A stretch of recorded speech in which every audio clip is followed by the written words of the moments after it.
What's up, people? Hope we're doing well. Hope we're keeping safe. Hope we're not doing drugs. Staying off drugs. Hope we're doing alright. Sorry, I just cut out the music there. I usually do a fade out, but can be asked then. Hope everyone's doing okay. I've had my pills, haven't I? Yeah. So we're going to be talking about a bunch of the new things that have been announced at the Labour conference. Going to watch Keith's speech because I've got nothing better to do with my life.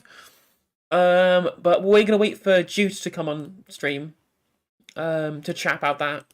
Don't know what's up with Jude. Hopefully catch him in a second. But first of all, there's a Mick Lynch bit on LBC when he's talking about the government declaring class war with the mini budget, which I think is a reasonable claim for him to make. So we're just going to watch that and react to that whilst we're waiting for Jude to hop on and get some free content out of it. If it will load, and if I don't mute it. That's the one. Right, unmute that. There we go. Already screwed this one up. These were exactly the laws that stopped trade unions being effective and stifled democracy in those countries. And we have to remember that people that led the campaigns for freedom in the Eastern Bloc and all over the world, including in this country, the right to vote, the right to have local democracy, the right to have a parliament of our peers, was led by the trade unions. And if they shackle the unions in this country, there will be no democracy, and it will pave the way for a resistance-free, oppressive society. And I believe we're on the brink now of having the most right-wing, extreme and militant government that we've ever had, that is declaring class war on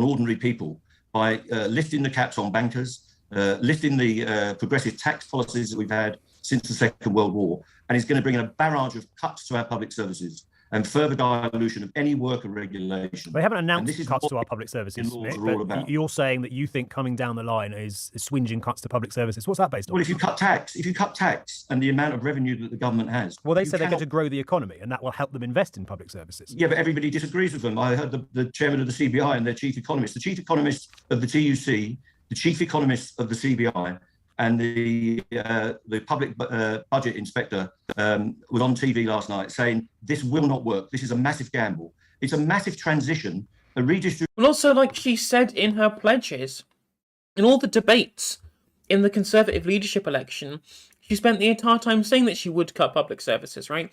She spent the entire time saying that she was going to have to gut them because the people who worked them were quote-unquote lazy and didn't do enough work and were just people working in quangos or whatever. So he's absolutely right to make this criticism just because she's not explicitly said or announced a policy about it. She spent her entire time saying that she would do it. Distribution of wealth from ordinary people to the super rich. Millionaires from this budget will be paying tax at a lower rate than people on the mid-20,000s paying student loans. Students will have a higher marginal tax rate when they start work than multi-millionaires in this country.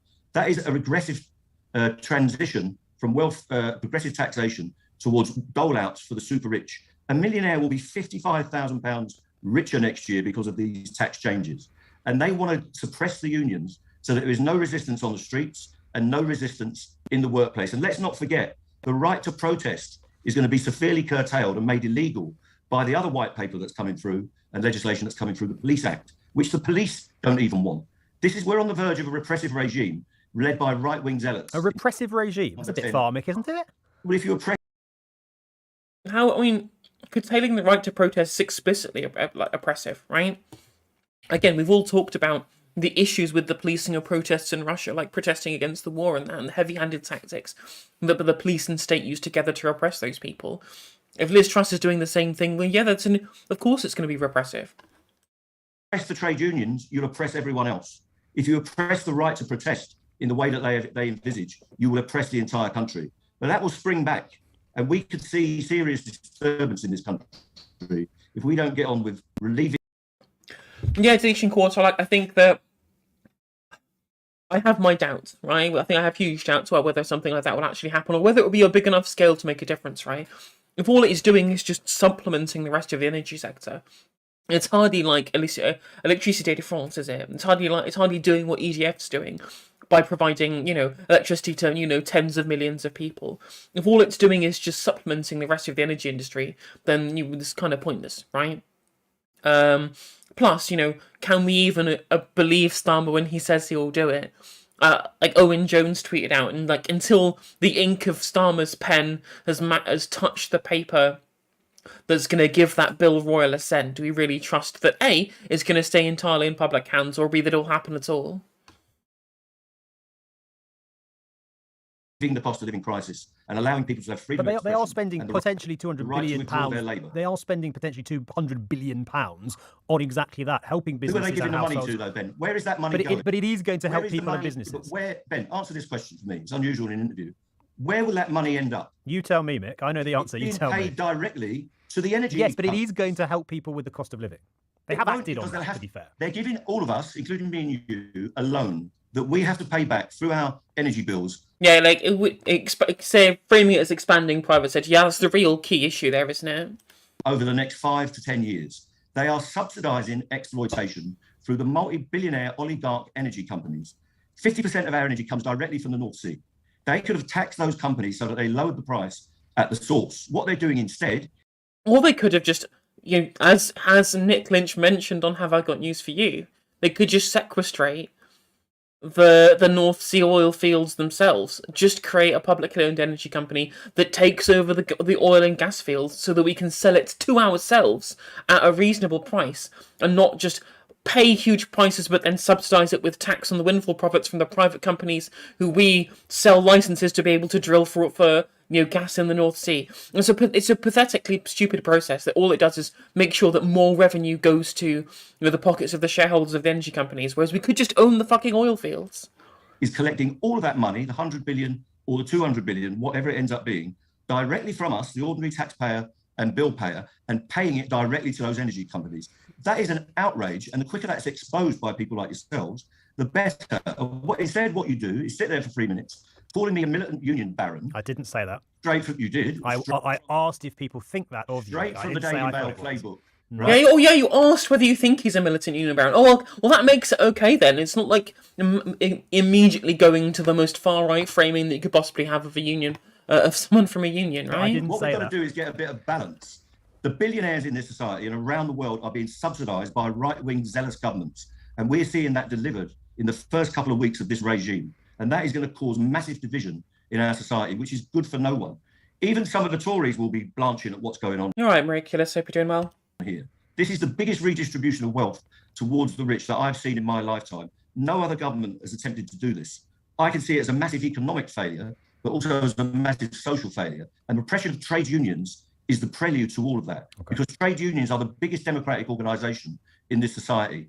They are going to stop the Royal College of Nursing, never mind about militants, the British Medical Association defending themselves and defending our health service. And don't think that they're not going to rip up our public services and put them to the wolves of privatisation, just as they've done with the energy companies and the rail and our infrastructure. All of our services will be there in the hands of the oligarchs going forward. And that's why they want to disable and suppress the voice of the trade unions and the voice of the working class in this country.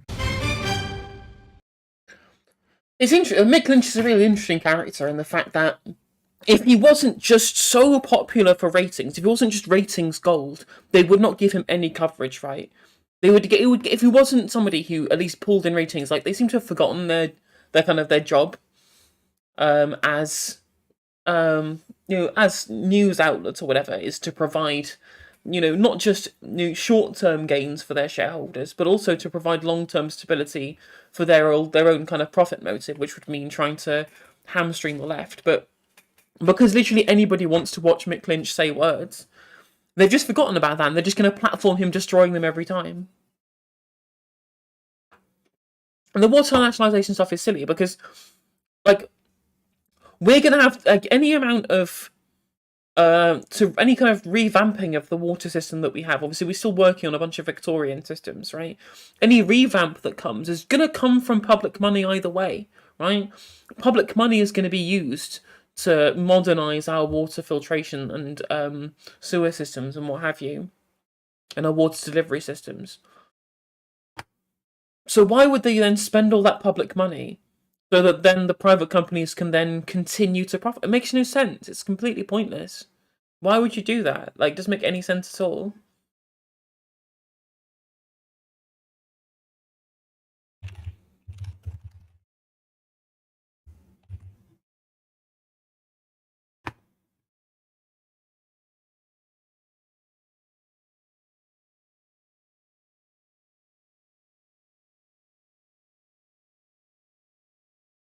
if anything, right? If anything, like the past few months of what have taught us anything, if anything in the past few months has taught us anything, is that regulators just do not work, right? The regulators have just completely failed, right? We're supposed to have this, Ofgem to be in the position to regulate the market so that we can actually get a decent end user service, and then Ofgem have been in the pockets of the people trying to fleece us on our energy bills. So the public have lost trust in the idea of regulators too. We really are at the point of inflection, the tipping point, where people are going to be moved over to towards actual public ownership. Right? It will be silly. It will be just incredibly silly for the Labour Party not to be in support of it. Let me just get a hairbrush 1 sec. I'm going to punch shape.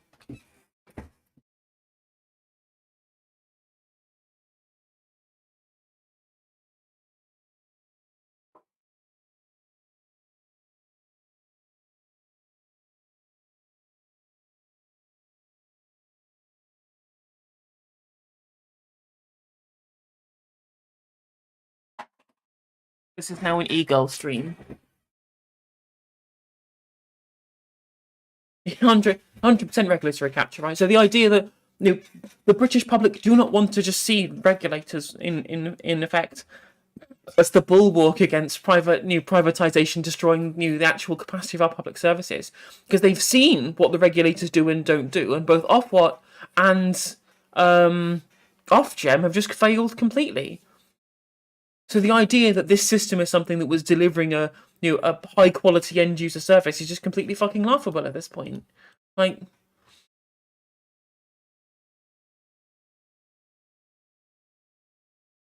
if Keir and the Labour Party want to see themselves as being the party of the British people, right? The party of the voice of the British people, the representation of the British people, why are they continuing to just not support policy platforms that the wide majority of the public also support? Rail, mail, energy, water, all massively supported by the British public.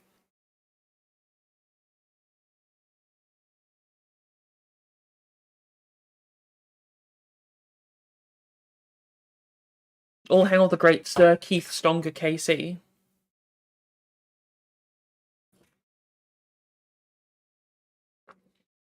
You have to wonder how long rail nationalisation will hang around for. Like, I feel like out of the one kind of nationalisation policy that going for, I feel like rail nationalisation is the one thing that's likely to stick around, because it's the easiest to do. Right, you just wait for the contracts to expire, and then DfT takes control of them. But then again, like, are they going to buy out all of the rolling stock? Right? Are they going to pay off all of these huge fucking private equity firms from like Hong Kong and Germany and Australia who own all the bloody trains, right? Are they going to buy out all of this rolling stock as well? I mean, you'd like to think so, but they might just continue paying doling out public money to the rolling stock companies instead of bringing it under public control.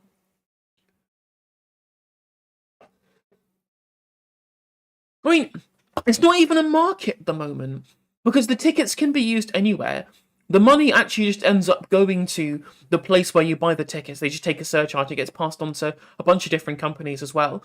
The prices are all fixed because they're all, every single operator that runs a singular route, they all have to charge the same. There's no competition within the market either, because the tickets can be used, unless it's like specifically cross country, but the vast majority of tickets can be used on any train network operator that you get on, and all the prices are fixed at RPI. Well, you're 100% deletion quarter, but I mean, like, getting rid of the franchisees is a step in the right direction, because it basically says, well, the fake market doesn't exist, so we'll just have a British rail network run by a British rail company that runs that it operates all of those trains. But as far as that deals with one issue of it, but as far as the actual profitability is concerned and the money that you're making off of it and delivering a good service, they're going to have to make sure that they buy all the rolling stock as well. Or as at the moment, what they're going to be doing is taking a bunch of taxpayer money and dumping it into the pockets of fucking Allianz and CBHC, or CBHK, sorry. Or whatever the name of the Australian private equity firm that owns a bunch of rolling stock as well. Is that LNER? Deletion quarter? London North Eastern. Is Northern Rail? Did Northern Rail get taken over by DfT as well?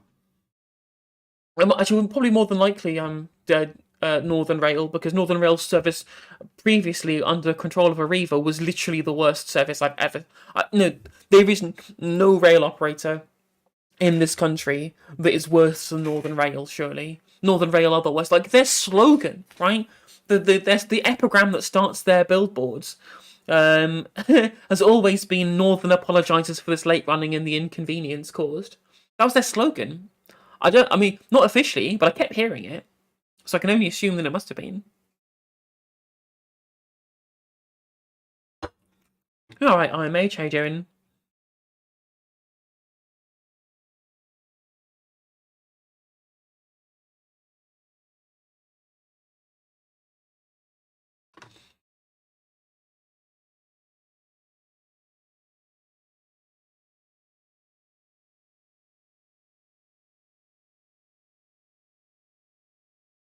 The thing that does encourage me about this whole British Energy stuff, Arriva controls the buses just north of London. It's a fucking nightmare. Oh, they controlled the buses where I grew up in Buckinghamshire, near High Wycombe, and they were garbage as well. Like the High Wycombe to Reading line was controlled by Arriva, and the buses were always shit.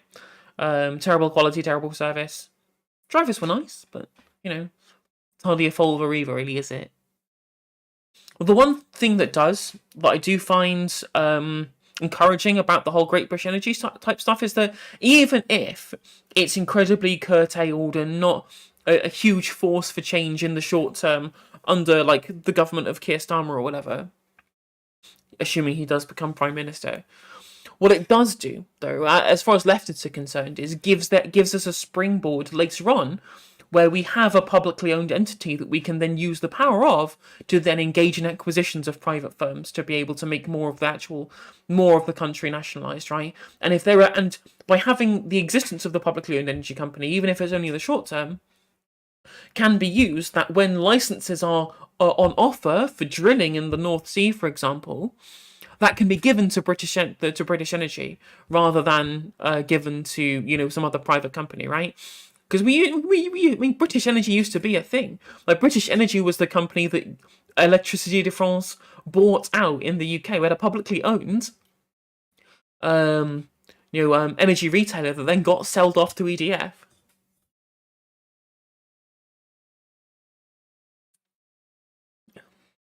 Bus went from running twice an hour to twice a day, and it only went all the way to the supermarket once a week. So if you lived in the country and didn't drive, that was always the case, right? Like in the little village where I grew up, the bus that took you into the town to go shopping literally went once a day, and if you missed it, you were fucked, right?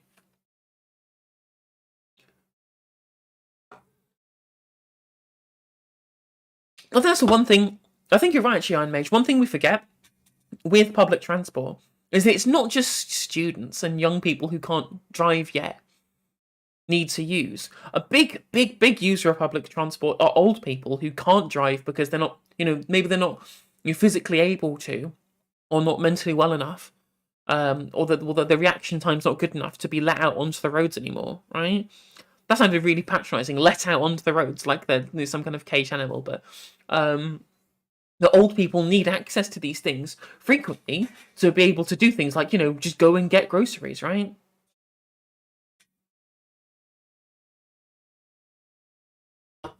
It sounded to me, Deletion Quarter, like the plan, ostensibly, what they're telling us, or what Keir Starmer mentioned at the conference, the idea was supposed to be that it would be creating new green infrastructure specifically to create jobs, right? That's the line, right? It's never about whether or not the market fails or not. It's we need to create jobs. More jobs equals more good, right? As if the number of jobs that exist is just entirely based upon what the market does or doesn't demand, right?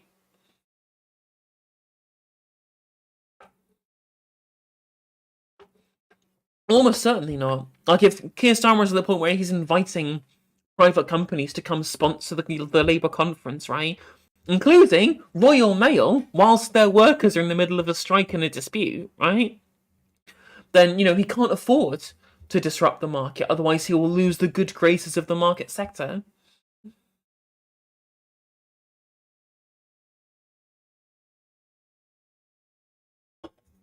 This, by the way, this stream is not sponsored by Dragon Energy, but if you're watching Dragon Energy, it certainly could be.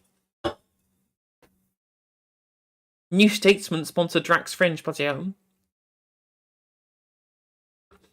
Don't you mean the New Spectator?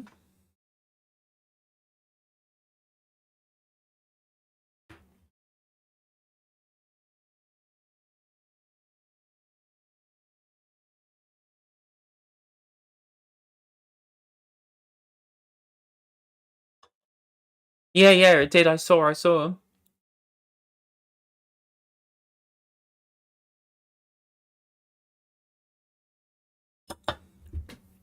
Yeah, that's true. Like, as well, I imagine, because if the government is then subsidizing, the free bus passes, right? Which is good. Like, I'm happy for them to subsidize the free bus passes for the elderly, right? That's a good thing that they're doing. But what's the use of the free bus passes if the bus service isn't frequent enough or good quality enough or, far-reaching enough to be able to actually meet these people's needs, right?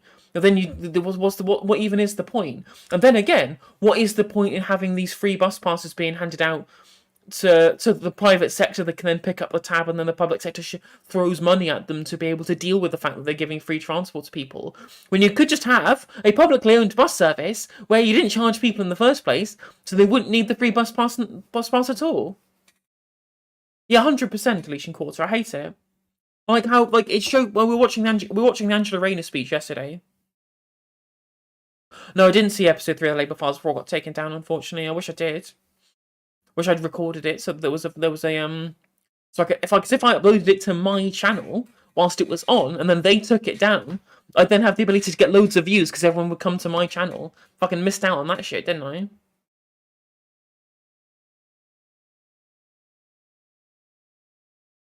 Like Angela Rayner at the conference was saying, well, we're going to change the way that we do government-private contracts by not getting rid of them or changing how they're done. Or how they're distributed, just making sure that it doesn't go to somebody's mates. Okay, brilliant. So the thing that was bad in the first place, you're going to do it still bad, just nicer. Okay, thanks, great. Wonderful, Angela, exactly what we wanted. Just have public services run by the government and owned by the government, please.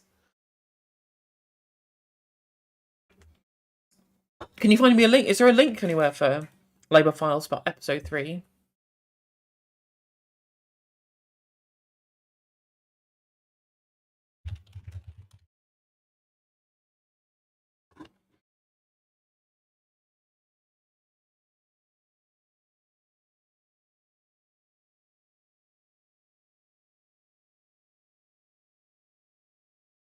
Yeah, no, it's all been taken down. I can't find any mirrors of it on YouTube, unfortunately. Again, it would have been incredible if I managed to be live streaming it whilst the actual thing itself was up, available to look at, so that I could get it on my channel. That would have been amazing, just to get everybody watching my channel and get everyone to subscribe. But, can't have everything, can we?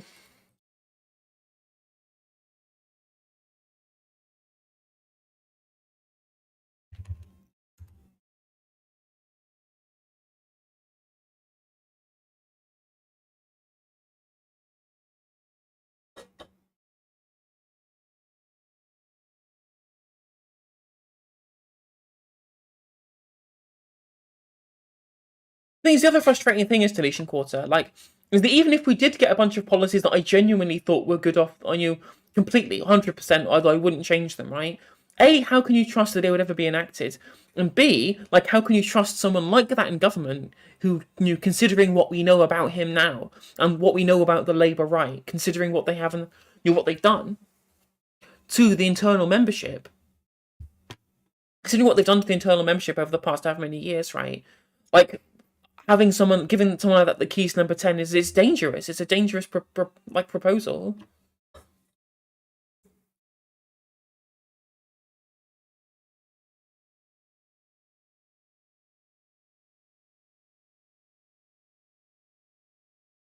$100%. I agree. Yeah, deletion quarter, absolutely right. Yeah, it needs to turn on Al Jazeera notifications, 100%.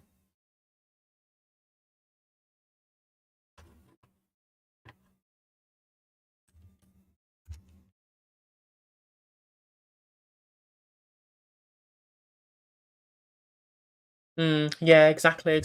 It's weird. The weird that Liberals do this thing, right, where they flip between claiming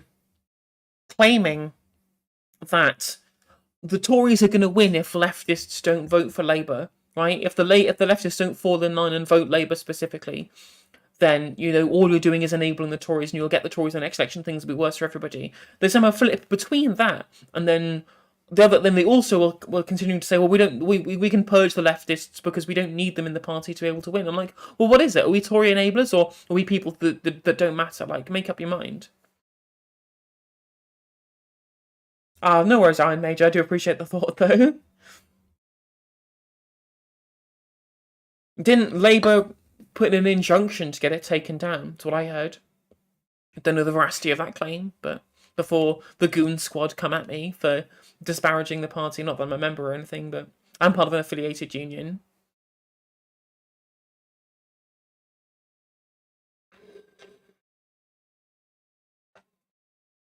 I mean, because it's first past the post, right?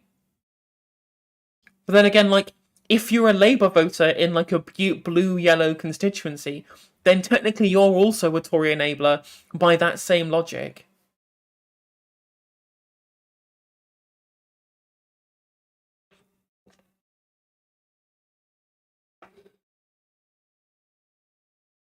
I mean, the Tories would say the same thing, right? If you were someone of a conservative persuasion who refused to vote Tory because I don't know they weren't nasty enough to immigrants, which if you could imagine such a thing.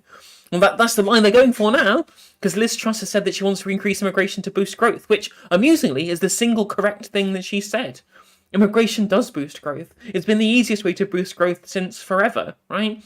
And obviously the stats will show that immigration doesn't really negatively depress wages or anything like that, because they're also consumers as well as people who join the labour market. So they boost both the supply and the demand side of the labour market and the economy in general. So immigrants don't really suppress wages and never really have. Plus they have, it means that by having the supply of immigrant labour, it means companies are more likely to stay in the UK to employ other people too in managerial roles. So they really don't depress wages. But the idea that they do increase growth is 100% true. Like, the more people you have, the more financial transactions you have going on. Therefore, the more your GDP rises and the bigger your economy is, theoretically, right? So this idea that sometimes you can have somehow you can have a strong economy whilst limiting immigration doesn't really make any sense.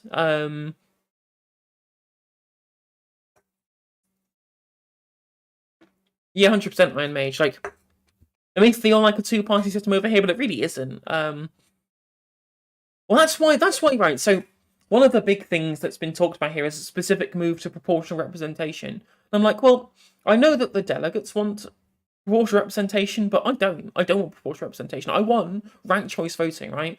I want everyone to have, if you have ranked choice voting, everyone's voter power is 100%, right? Everyone has 100% voter power because everyone's vote counts, because your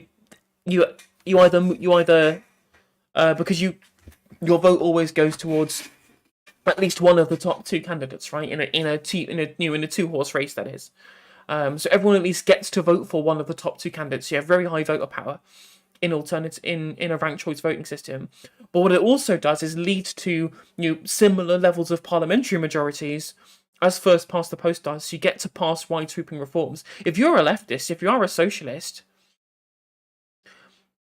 what you all want to do is you want to make sure that you have enough of the ability to be able to create a majority government to be able to pass reformist policy. The issue with proportional representation is that what it does is it forces leftist parties to go into coalition with liberals. So if you have liberals who are in coalition with, they will stymie and hamstring any ability that you have to be able to push through systemic change, right? Like, how are you ever going to get any kind of nationalisation policy if under proportional representation, the Labour Party have to rely on somebody like the Liberal Democrats to get into power? I'm not saying they would, because the Lib Dem vote has been crashing over time. But, for example, what about the SNP, for example? Like, if the SNP are probably pro-nationalisation in some sectors, and they're definitely more of a social democratic party than the Labour are at this point in time, right? But if your ability to be able to get a majority government forces you there to be a patchwork coalition of Lib Dem, Labour, and the SNP. Suddenly your ability to be able to pass socialist reforms just dies instantly, right? So if you're a socialist, I don't think the majority of the time the far right voted with the rise of UKIP. Do you see what I mean? Because they don't, even if they don't appeal to the far right elements of the UK political electorate, even if they don't appeal to them, those UKIP voters or those BNP voters or those Brexit Reform UK Party voters, they will only ever move their vote. They will only ever put their second preference as the Conservative Party, and they'll be the Labour Party or some similar left wing party that's going to be their second choice, right? So regardless of whether you kowtow to the far right nationalism of people like of the far right parties in the UK, you'll still end up getting their votes in ranked choice. You force the government, the Conservative Party are then less likely to kowtow to UKIP because there's no chance of them playing spoiler in seats. Like they might do the next election. If the Tories fuck shit up so badly, they might lose a bunch of votes to Reform UK. And then first past the post, that forces Conservatives to then kowtow to people like Reform UK to be more, to embrace more nationalism, right? Or even more than they're doing so now, for example. Whereas under ranked choice, they wouldn't have to do that.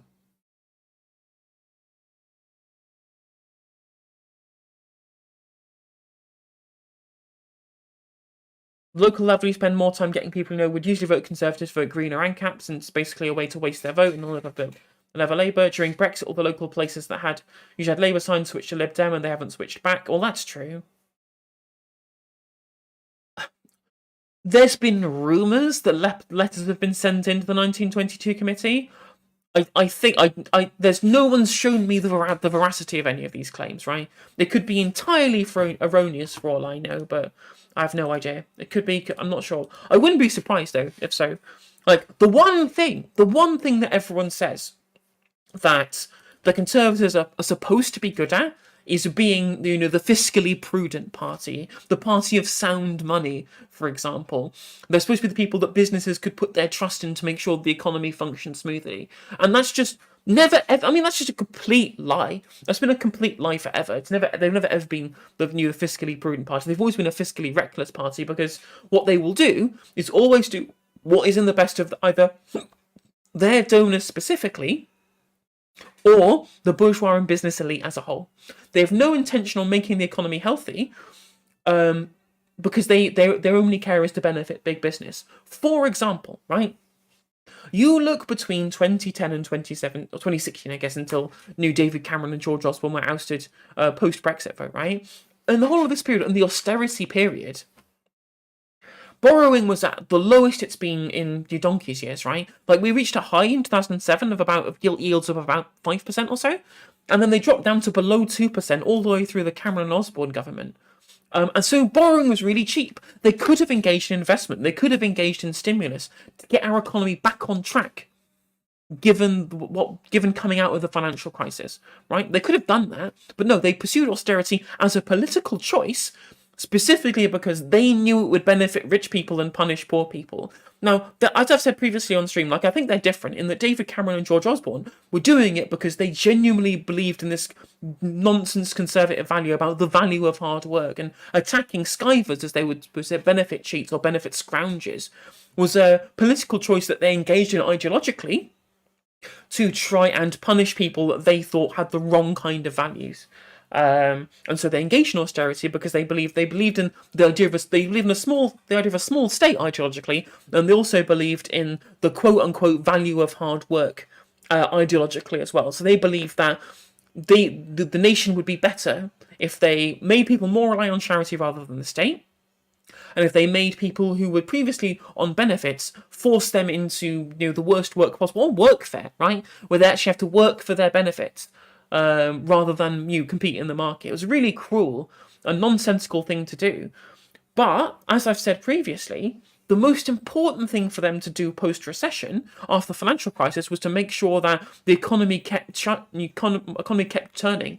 But it didn't. No one had any money to spend GDP was going to continually remain stagnant because people couldn't actually participate in the market because no one had any bloody money coming out of the financial crisis. Whereas you look, as I said, I think I was talking this on stream yesterday, you compare this, right? You compare that period to what happened in Australia. Like, Kevin Rudd, as Prime Minister of Australia, have a budget surplus because there was enough of, the economy was run well enough under the ALP government in Australia at the time to make sure that they had enough money coming into their budget to be able to have a budget surplus overall, right? So they had a budget surplus and an overall national surplus as well. And in the wake of the financial crisis, what they did with that budget surplus, they just gave it out in economic stimulus. The economy's ground to a halt in the wake of the global financial crisis. Here's some money, go out and spend it. And so people did, and they had the best result coming out of the recession because they engaged in a transfer of wealth to members of the public who were being adversely affected by the financial crisis to get them out and spending and continue getting the economy going and moving again. And that's why that out of all of the kind of G20, they had the best result coming out of the global financial crisis. Whereas you compare that to us, where GDP dropped, wage growth dropped, economic growth dropped. It all dropped off the face of a cliff because they pursued austerity ideologically and not from on any grounds of economics. Because as I said, if they wanted to borrow money, it would have been super cheap to them to do so. Less than 2% was the yield on bonds and gilts at the time, right? They could have spent that money engaging in infrastructure spending, make sure that there were public works projects going on to be able to generate jobs, generate wealth, to be able to put stimulus back into the economy to get people spending and get people moving again. And they didn't. They didn't because they believed in an ideology that was not in line with anything that was good economically. And they continued pursuing that like a dogmatic religion because even though they're supposed to be the party of sound money and proper economics, they just are not. It's just a complete lie. And it's always been an abject lie. Right? Fast forward to now. Right? Fast forward to now, where there's this ideology that Kwasi and Liz has. It's different, right? They don't believe in the quote-unquote, like the Protestant work ethic value of hard work in the same way that I think Osborne and Cameron did, where they were punishing benefit claimants because they felt like these people were, drains on the economy. These people were skivers and scroungers. They believed that these people didn't want to work and didn't work hard enough, right? That kind of ideological, kind of moralistic way in which they viewed people on benefits. Whereas Kwasi and Liz, it's all about giving money to big business as their ideological precept 100%. There's no other moral position that lines this because these people are both objectivists. These people just believe that everyone engaging in their own self-interest is good for society in general. So they believe it's in our self-interest to make sure that all of our mates who's shorting the pound can win off money off of that. It's in our best interest to make sure that our friends in the private sector just pay less tax and all of our rich mates all pay less tax because that leaves them with more money for them also to be able to run in their own self-interest. And it's also if we use the power of the state to make sure that our self-interests are protected as well. And by giving money out to people on benefits, that's not in our self-interest to do so. It doesn't give us any benefit from doing that. So we can just force them to go out and work and then add people to the economy. And I actually got something wrong in my previous video in that the reason why Kwasi Kwarteng wants to punish benefit claimants is because he wants to increase the labour supply specifically. Because at the moment what we have is a problem where the labour supply is low, but the job vacancy level is high, possibly as a result of deaths due to the pandemic. There are more jobs available than there are people available to work. So by forcing people who are on short contracts to then find additional work, that increases the labour supply, therefore making the value of labour less, therefore theoretically should impact inflation. But it would only actually impact inflation if there was a drive on wage growth due to the tightness of the labour market. But there isn't any wage growth due to the tightness of the labour market. The wage growth has continually been stagnant, as I said, for the last 10 years. The idea that there's this wage price spiral going on is just nonsensical because people's wages haven't been going up at all, even though cost of living is continually going up and has recently spiked very heavily. But that's completely economically nonsensical. But again, they're just following their own ideology and following their own self-interest. And so much so that they don't care about the fact they're collapsing the economy because it's in their mind saying, we need to have we need to make sure that we're doing these things because it's in our own self-interest and the self-interest of the people that we like to be able to do it. In fact, there was an article by John McDonnell. Let me put this on 12th actually, so I can actually read the article. It's by John McDonnell actually, talking about how the radicalism needs to be matched with credibility. I think that's a really important thing, right? In that Kwasi Kwarteng and Liz Truss, they are economic radicals in that way, not based off any actual, empirical evidence or any data or anything like that, but just because they have this essentially a radical moral ideology of objectivism, which is different from the kind of old school conservatism of people like Osborne and Cameron, this kind of Protestant work ethic type stuff. And the reason why the markets are collapsing is because they actually have no faith in them. There needs to be some level of credibility built into that. And this is John McDonnell talking about the idea that, you see, very early on in Jeremy Corbyn's Labour leadership, the media ran a story after story predicting that our expansionary economic programme would cause self-defeating run on the pound. I made it clear that I didn't believe this would happen, but that we would be scenario planning for all eventualities. Some commentators then argue that this was a major faux pas, inferring that we had accepted a sterling crisis was inevitable. Well, obviously that isn't the case. But the thing is that, even coming up into 2017-2019 election, there was this open letter from economists essentially saying that, there was, method to what Jeremy Corbyn's plans were, right? It wouldn't really properly benefit, the richest in society, right? But there was economic merit to what they were saying, and that this idea that they were going to crash the pound was never really a thing there was ever any real threat of. This was far from the case because the scenario planning undertook was spending hour after hour in the city talking to asset managers and investment advisors asking the question, what would cause a run on the pound and how do you prevent it? The response was always the same. The markets do not like surprises. They want a degree of certainty and predictability. As Richard Wolff says, big corporations don't really like markets in general. They like plans. They like economic plans because they don't want to deal with uncertainty, right?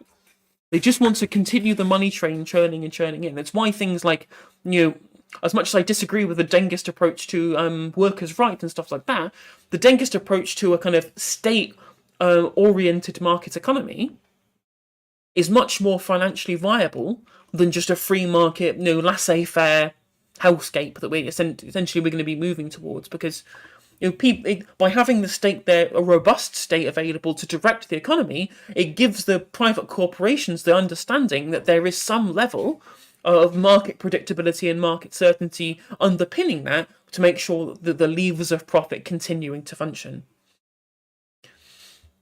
Last week it became clear almost instantly that the new Chancellor had not prepared the ground for the most radical right-wing budget in recent history. There was a significant difference between pulling rabbits out of a hat and delivering a high-voltage electric shock. The scale of the effectively unfunded tax cuts done by many on the Conservative backbenches, forecast additional borrowing of $72 billion this year alone causes a loss of nerve, even among the Tory old hands. The grotesque unfairness of cutting the taxes of millionaires when wages are being restrained spooked many Conservative MPs from the so-called Red Wall seats. Well, again, it's the idea that the Conservatives know the British public expect the state to do certain things. They've not properly manufactured the consent of people into thinking that the state should be completely torn away, right? People expect the state to do things, but their paymasters expect money to filter into their pockets. So the only solution to this, by doing this, is to engage in more borrowing. And what they've done is, after just committing to a huge amount of borrowing because they absolutely refuse to windfall tax energy providers, right? All they've done is then push up the cost of borrowing as the gilt yields have spiked to almost 5% again, to almost a 15-year high at this point, making borrowing as expensive as it could possibly be at the time at which we have to rely on huge amounts of borrowing based upon Liz Truss's plans to deal with the energy crisis. So it's a traumatically bad economic policy. Continued assurances from the Chancellor that there is no need to worry and that everything will be all right on the night because economic growth will rescue us rang hollow as the Bank of England confirmed we're already heading for recession. And apparently a collapse in house prices and mortgage rates. Apparently there's a huge shockwaves going through the property markets right now, and mortgage lenders are drastically changing all of their terms. So if you signed up to a 5-year mortgage on fixed terms recently, you may have that may have been something important that you've done for yourself there. The fiasco has been created because Liz Truss and Kwarteng are amongst the last adherents to neoliberalism left standing. I disagree, actually. I think it's important that we draw a distinction between neoliberalism and anarcho-capitalism or like libertarianism, I guess, or minarchism is probably closer to what Truss and Kwarteng actually believe in. Because at least neoliberals understand that their function of the state is to strip away the ownership of the state and the welfare of the state, but use the power of the state to obviously maintain property rights, but then also to engage in some level of interference into the market to be able to maintain competition, right? That is the central tenet of neoliberalism as a philosophy, to remove the ability of the state to engage in spending to be able to create a state sector, either whether it be by state ownership, by state run markets, or by giving out welfare payments, things like that. That's where they buy into Hayek and economic calculation problem style stuff. But what they do believe is that the state should be there to intervene at which markets become non-competitive, which a lot of neoliberals, especially in the Conservative Party, haven't done. That's why I would call Tony Blair like an ordo-liberal, like similar to neoliberalism, but he believes in some welfare policies. Because Tony Blair did engage in, and Brown also, did engage in some level of market interference to maintain competitiveness. Look at what happened in the wake of the global financial crisis, where we took public ownership of Royal Bank of Scotland, specifically so that you could maintain these markets and maintain the competitiveness of those markets in those cases. And that's what the Labour government really did. They were the true neoliberals. But they're way past neoliberalism now. We are close to getting, we actually have adherents of minarchism. Have you seen in Britannia Unchained, where the state does nothing, and the state just lets the market just do what the market wants to do, which it's doing, which is literally taking huge amounts of money out of our pockets, so much so that huge amounts of wealth are going into the pockets of the rich. And again, if you were to call this trickle-down economics, which it seems to be even worse than, to be honest, at this point, again, you want to see economic illiteracy continuing to believe in the value of trickle-down economics, that you can build economic growth just by giving rich people more money. Not true. They just put it into accounts in the Cayman Islands and take their businesses offshore, especially in a post-Brexit world. That does not create economic growth. The only policy I've seen from Liz Truss that actually engages in economic growth, as I've mentioned before on stream, is laxing laws around immigration to get more migrant workers in. That will increase growth. Right? We need the population, considering our issue we have with birth rates and the issue that we have with all the deaths due to the pandemic and the issues that we have with immigration post-Brexit. That's the only policy that we've seen that actually is there to increase growth. But the idea that you can just give more money to rich people and it will A, make everyone better off, and B, increase growth has not worked. It's not worked for the last 43 years. And if you think that that's the case, you need your head checked. You're just wrong if you think that that's the case. And again, it just shows you that the Tories do not know what they're doing when it comes to growing the economy or creating a good economy or creating an economy that works, right?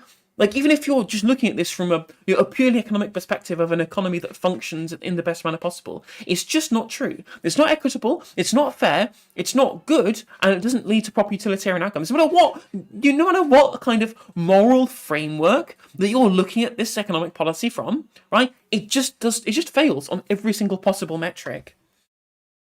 The fear now is we may be witnessing a rerun of the IMF intervention as the bank demands fiscal austerity and imposes interest rate rises that cause a deeper and longer recession. We may also soon recall the story of the Callaghan government, which stumbled on for 3 years, eventually to lose office, divided and exhausted. Although the Truss administration's catastrophic combination of incompetence and zealotry could provide Labour with an election victory, in the meantime the British people will experience a greater hardship during the cost of living crisis. In addition, Labour must guard against the complacent assumption that the next general election will be won by default. Never underestimate the Tories' overriding commitment to self-preservation. And if Truss's poll numbers are consistently poor, they will not hesitate to move against her and replace her before the next general election. In fact, Boris Johnson is relying on this to secure his political return, and Rishi Sunak is hoping party members may now accept that his warnings have been vindicated. It's interesting, right?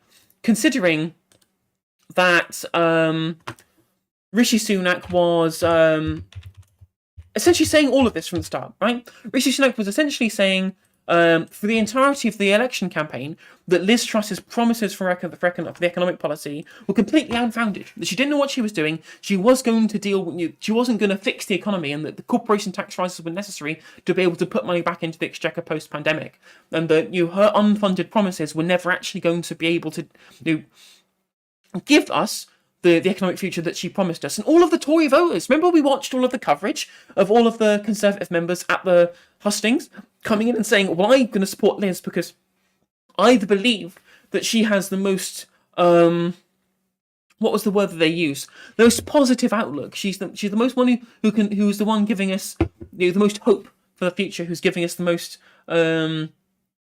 She's the person who believes the most in her own plans, right? Yeah. Turns out, mate, you should have listened to Rishi fucking. I can't believe I'm saying this, right? I'm not. Before you criticise me doing the good Tory stuff, right? I fucking despise Rishi Sunak, obviously, for plenty of reasons. I was saying throughout the entire leadership campaign that he was preferable to Liz Truss. But if you think that, all the Liberals are going to come at him critiquing Liz Truss's economic policy, they're going to completely rehabilitate him as the good Tory, despite the fact they're just going to forget all of the performatively cruel shit that he did deliberately to try and win over the most reactionary elements of the Tory party to make him winner when it looks like he was going to lose pretty handily. Like all the stuff he said about, being anti-woke and being explicitly anti-trans, just like everybody during that leadership campaign who wasn't Penny Mordaunt, right? Regardless of all of that, he was 100% correct in his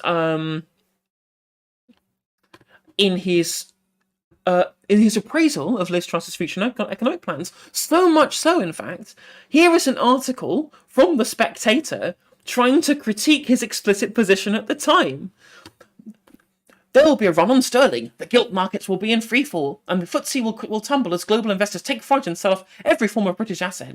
It might take only a few days, or the government might stagger through until the end of September, but before long, Liz Truss and her new Chancellor Kwasi Kwarteng will have been forced to call in the IMF to stabilise a collapsing economy.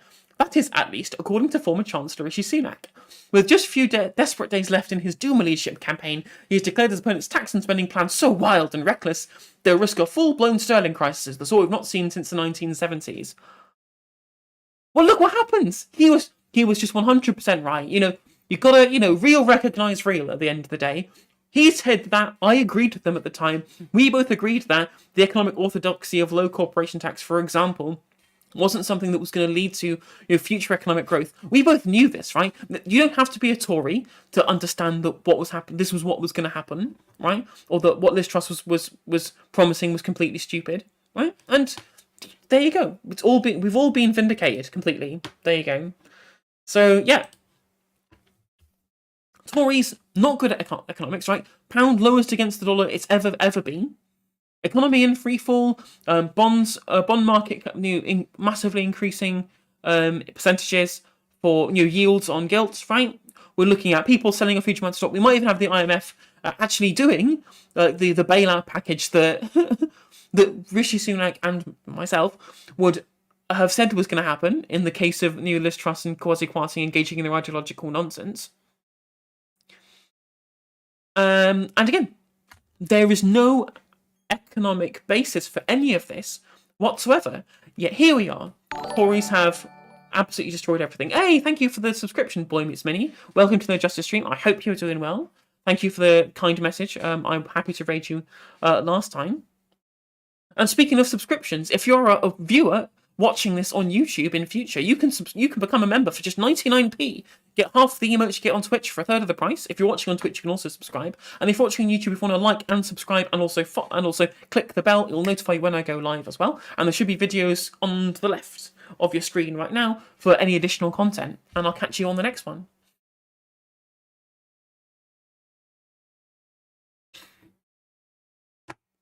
Where's Jude?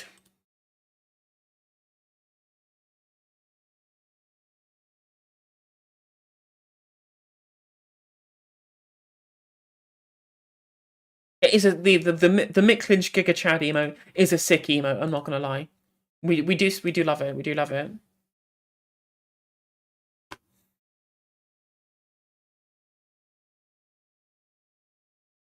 How was your stream the other day? Did you get much after I left?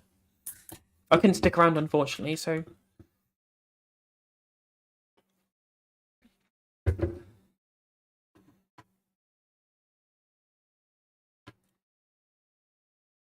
Yes, and enable gift subs by scrolling to the top of YouTube chat.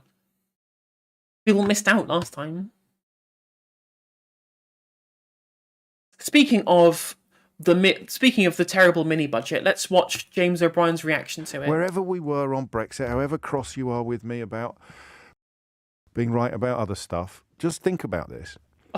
He's already doing the patronising shit right at the start. The calculation is, if you're worrying about your heating, if you are on an average income, if you're looking at the cost of living, you're already thinking that we may not have a Sunday roast. It's reported in the newspapers today. You're not one of those mythical benefits claimants who is actually living the life of Riley. You are honest, decent. You've had your head turned a bit in recent years, perhaps, by some of the lies punted by the likes of Farage and his mates. You've been conditioned at times to feel a little bit threatened about foreigners moving into the area or coming into the country. Whatever it is that you and I may have disagreed about in the past, just have a little think about this.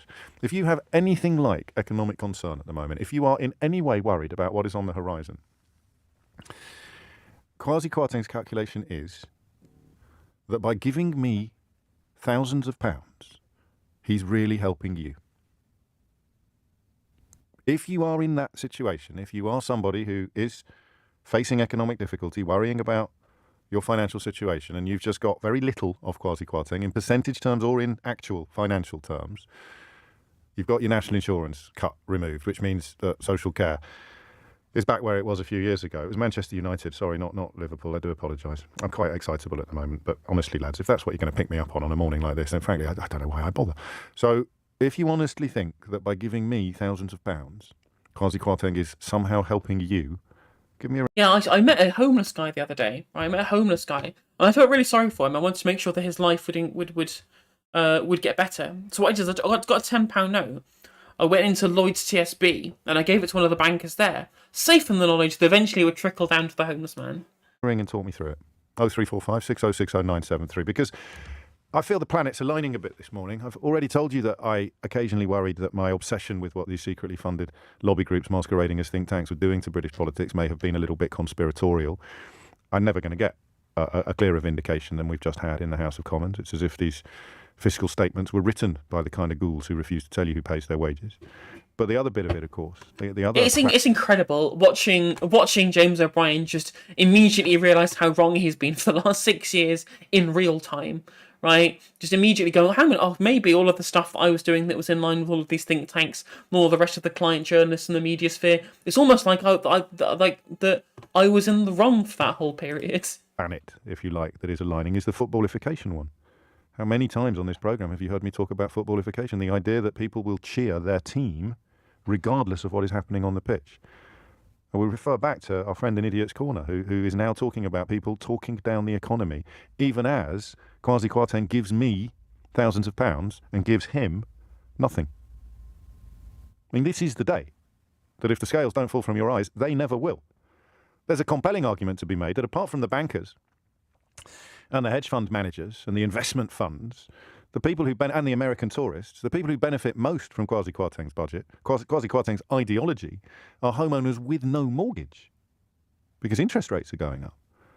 So, I mean, the idea that you can win an election... I mean, that's true, right? That's a big issue, is interest rates going up and affecting people's existing mortgages. That's going to be... That's very bad, for example. And it's also going to lose loads of support. One thing that kind of united people on the right of politics in this country was the additional value they got from being homeowners for the entire time. Yet what they're now is punishing homeowners who still have mortgages left. The people, the quote unquote aspirational class. This is supposed to be the party who get support from.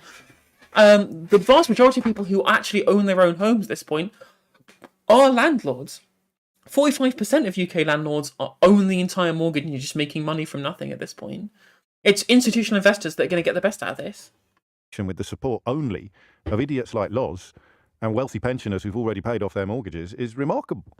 And I can't see the calculation. This is the weirdest thing about this lesson I've been on, this journey I've been on over the last few years, is that apart from the epic enrichment of the already richest, there is no plan. There is no ideology. Kwasi Kwarteng might believe it, but it's like believing in Santa Claus or unicorns.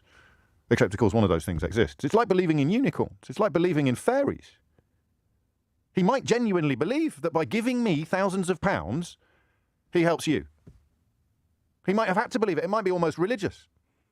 But that's the other interesting thing as well, right? Is they've somehow claimed that by getting rid of the 45% rate of income tax, it will encourage investment. But no, the people who pay income tax are not usually investors. Income tax is money that you get paid out by a company in wages that you get taxed on. The people who are supposed to be quote-unquote investing are either going to be corporations, in which case it's corporation tax that you should be worried about, which I guess is why she cut corporation tax. But as I've mentioned on stream previously, that doesn't work, because by increasing corporation tax, that encourages reinvestment. Right, like, because then they avoid paying the corporation tax in the first place. Whereas the people who quote unquote do a lot of investing, the tax that they mostly pay is capital gains. If you're especially investing in assets specifically that may go up or down in value, any additional gains you get on that value gets taxed at capital gains, and that money then is taxed not by income tax, or for example, taxing shareholder dividends. Like, that's not income tax either. That's another completely different tax with a different tax-free allowance and a different overall tax rate, which amusingly is lower than it is for income tax. Work that you do that actually benefits the economy by being productive is taxed more than money that you make from sitting there owning a bunch of shit. Right? If you own a bunch of stuff and then you make money off that thing increasing in value, you get taxed less than if you actually do fucking work in this country to make this country better and to create the wealth of this civilization. This is some fucking nuts. Oh, it's PFIs, is it? Oh my god, what are we doing? What are we doing?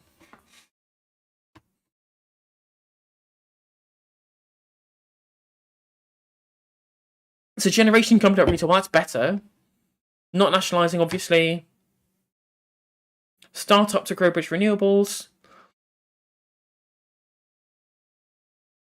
Individually or in partnership with the private sector. Of course. Of course it's PFI bullshit all over. I mean, to be fair to these people, I did say on last stream, right, is that Liz Truss and Kwasi Kwarteng have destroyed the bond market so badly that Labour are probably going to have to go with PFIs again. Because borrowing money is going to be too expensive. When it was super cheap 5 years ago, right? It was literally bottom of the barrel investment. It was the perfect time for Jeremy Corbyn government to take advantage of these cheap gilts to spend on infrastructure and to create a proper social democracy. Now Conservatives have been allowed so much time in power, empowered by the media, empowered by the think tanks, empowered by the right of the Labour Party sabotaging the election, that now they're going to get into power and they're not going to be able to borrow the money to be able to implement the stuff, the even small amount of stuff that they say they're going to implement.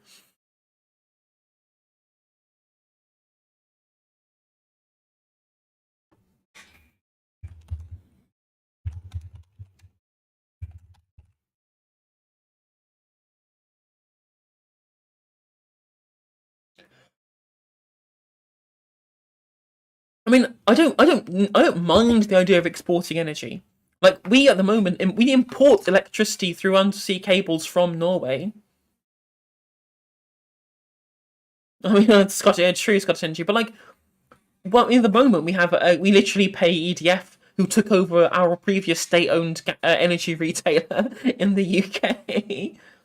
So I don't mind exporting energy. In fact, I mean, good if we can make loads of money for the exchequer, right? If we can make loads of money for the exchequer by exporting energy to other countries because we have such a thriving energy sector in the UK, good, fine, I don't mind. Like, that's what Norway do by exporting us the energy they produce from hydroelectricity, because the north of Norway is loads of hydroelectric power plants, which powers the vast majority of the top 2/3 of Norway specifically. But that also allows them, because they have majority government stake in their nationalised gas extractor. Yeah, that's true. They'd have to do that. They'd have to then decouple gas from renewables and stop the whole fucking the distribution being done all as one bill, right? They'd have to do that as well. Otherwise, you just get the same that we're getting now with the 100% renewable tariffs that are just a scam, right? Yeah, you're absolutely right in your analysis there.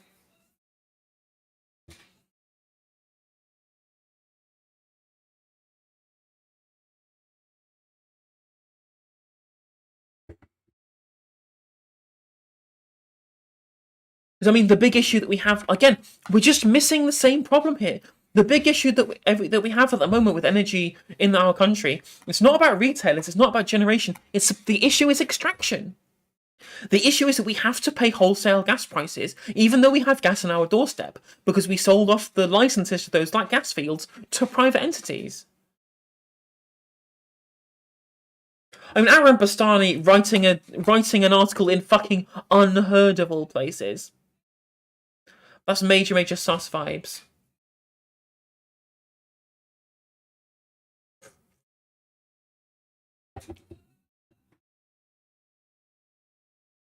Yeah, exactly. Like, what's he doing?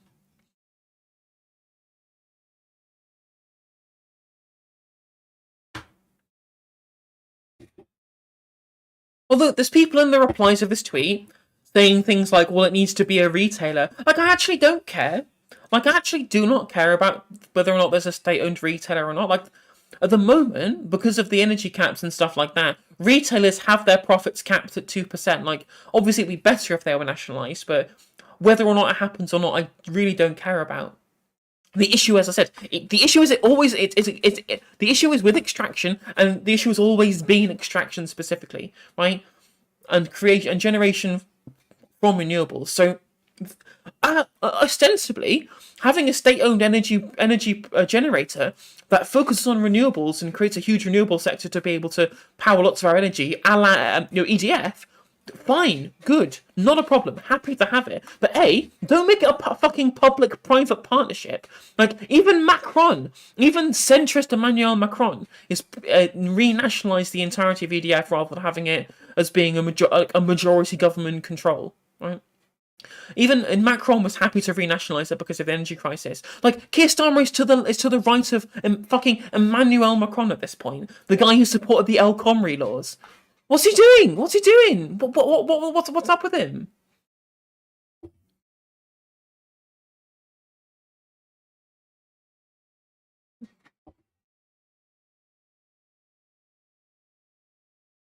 He is. He absolutely is. Boy meets man. You're 100% correct.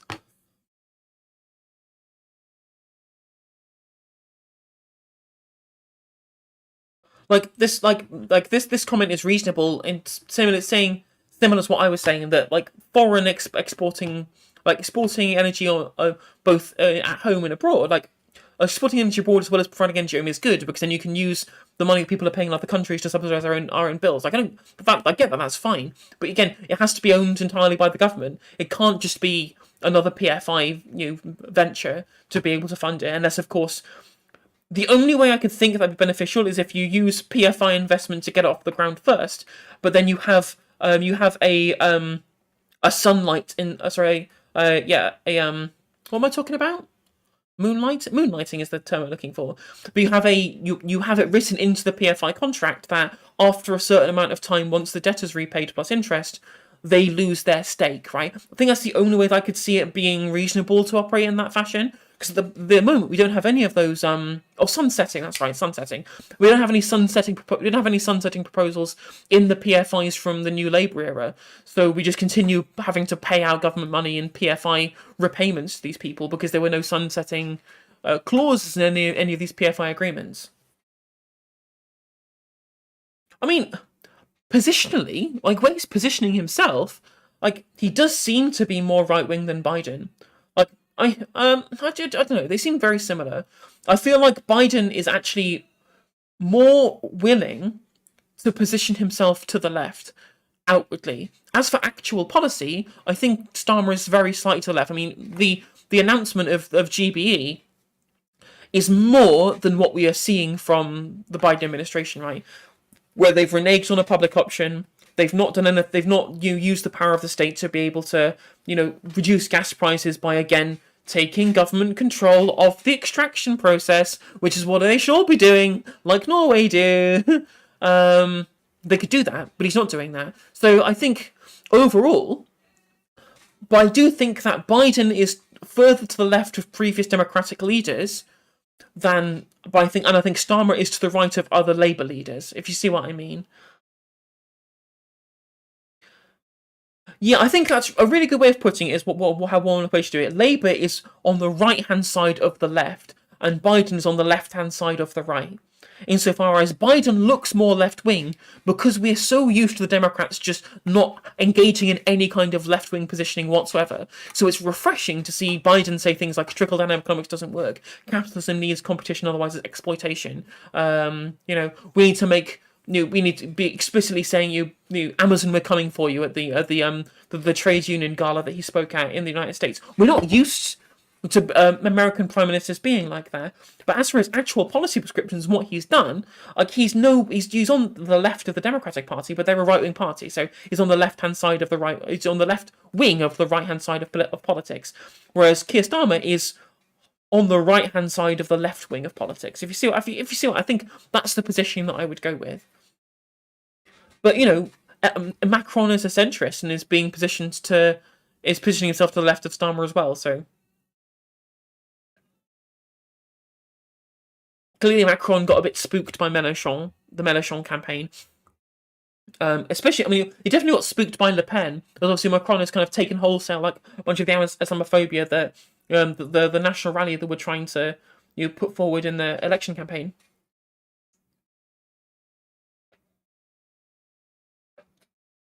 It'd be interesting to see what happened. The differences I made is I genuinely believe that the things that Keir Starmer says and does are his ideology. Like, he is just, as Paul Mason called him, a Rawlsian liberal, right? Like, I think that is Keir Starmer's explicit position. He's trying to mould the Labour Party to his own personal ideology. Whereas I think the difference is that Biden doesn't have an ideology. He doesn't care. He's a political weather vane, and he'll just do and say whatever it takes to get elected and doesn't really care either way. He doesn't care about reshaping the party. He'll just go, oh, okay, well, I guess these are the policies that I think will work, so let's do them, which is why I got moved over on things like student loan debt. It's why he talked about a public option moving into the 2020 election.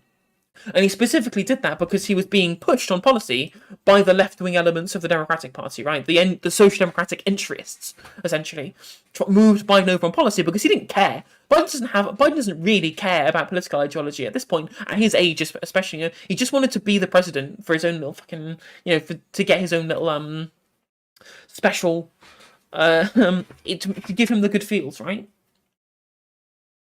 I think that was really the case with regards to Biden, whereas Keir Starmer is far more explicitly ideological than Biden is, I think. Like, there are some things that Keith does performatively, but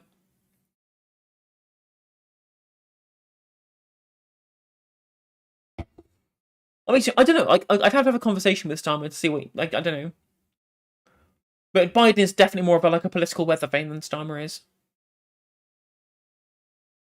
Which is why that Starmer is very happy to purge people who are ideologically outside of his purview from the Labour Party, right? He was happy to engage in this kind of purges, whereas the Dems haven't really done a similar thing. Like, they've tried, like the Democratic establishment have tried to primary people they disagree with, like members of the Squad or whatever, and they've obviously all failed at the time. But they've not explicitly purged people from the party in the same way that Starmer and the Labour right have.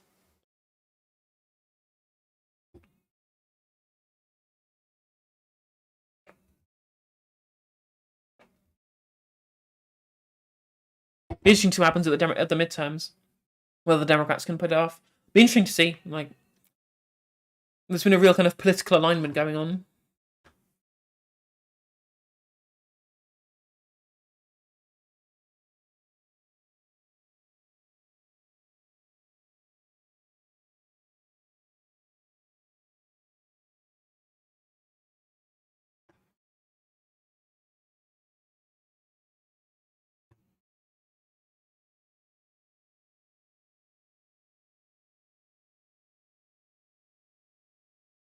Bonkers. It's bogus.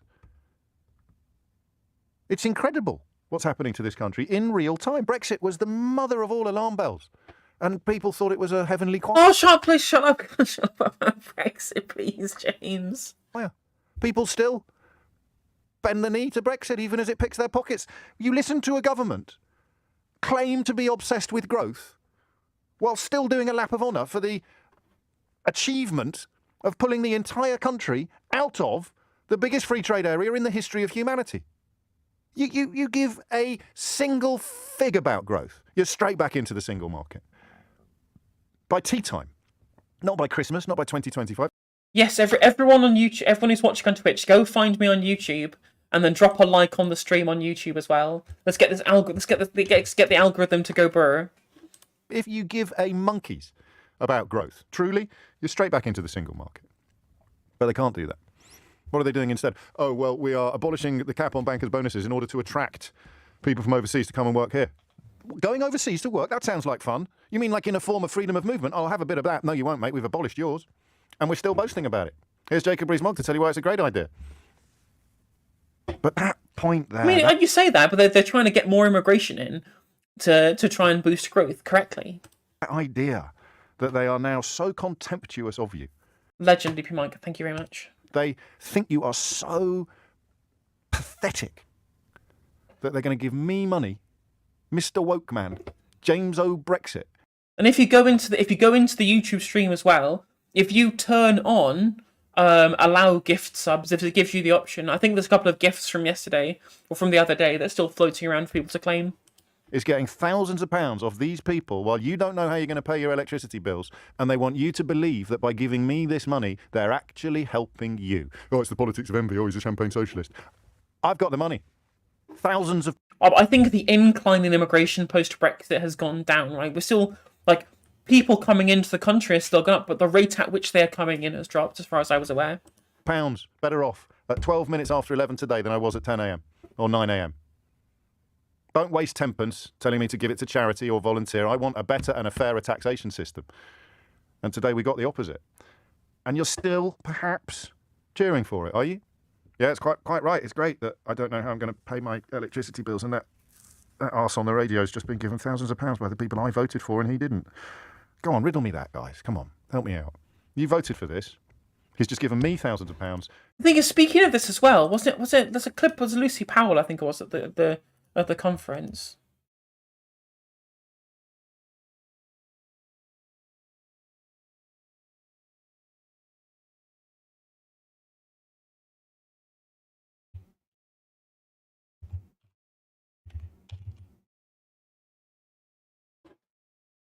No, I don't want to go to her page. I wanted to search her name. What am I talking about?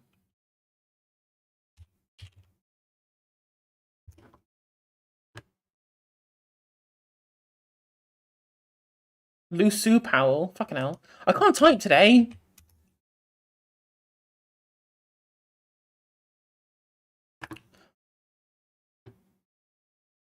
Got a full video of this. I mean, yeah, there we go. Like, I mean, it's not exactly a very long clip, but... And charities are at the heart of a society that works for everyone. Well, yeah, like, again, we're still running this idea. Essentially, this is going back to David Cameron's big society stuff, where you don't need to increase the welfare state or whatever, anything like that, because the charity sector should pick up the tab. No, the charities exist to exist to paper over the cracks failed by the welfare state. You don't know how you're going to pay your bill next month. 0345 606 0973. Give me a ring. Wave your little scarf around.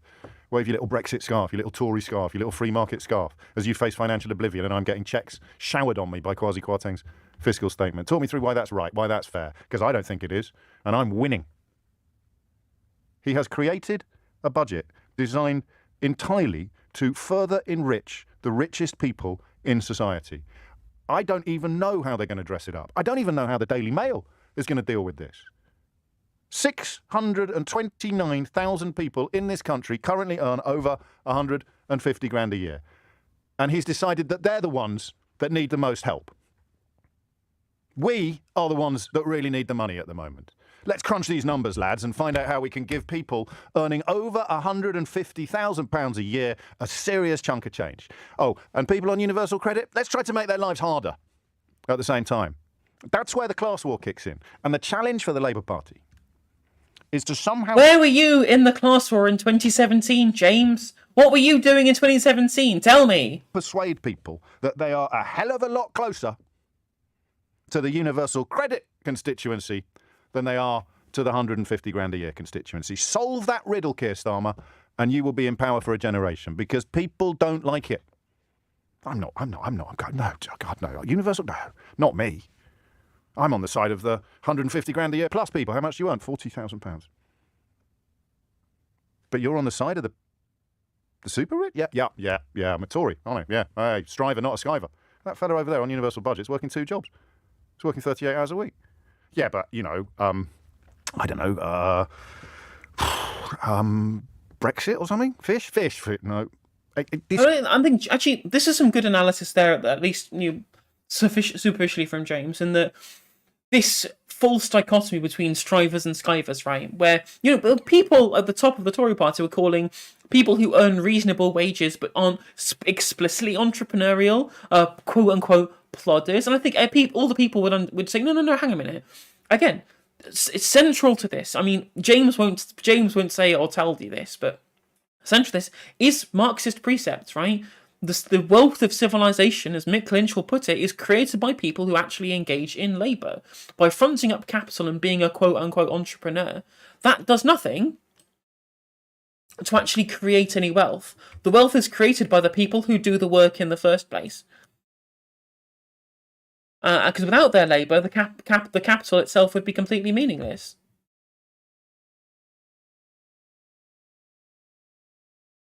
So we rely on the labouring class to be able to generate that wealth in the first place, and so you may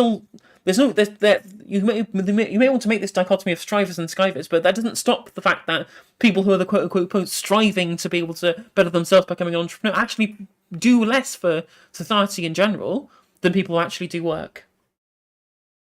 This is what happens, and it's almost comforting, in the weirdest sense, to have the doubt removed, to have the reality enforced, to have them say it out loud, whether it's that weasel explaining how the IEA are now in charge, or whether it is Kwasi Kwarteng not even pretending to give a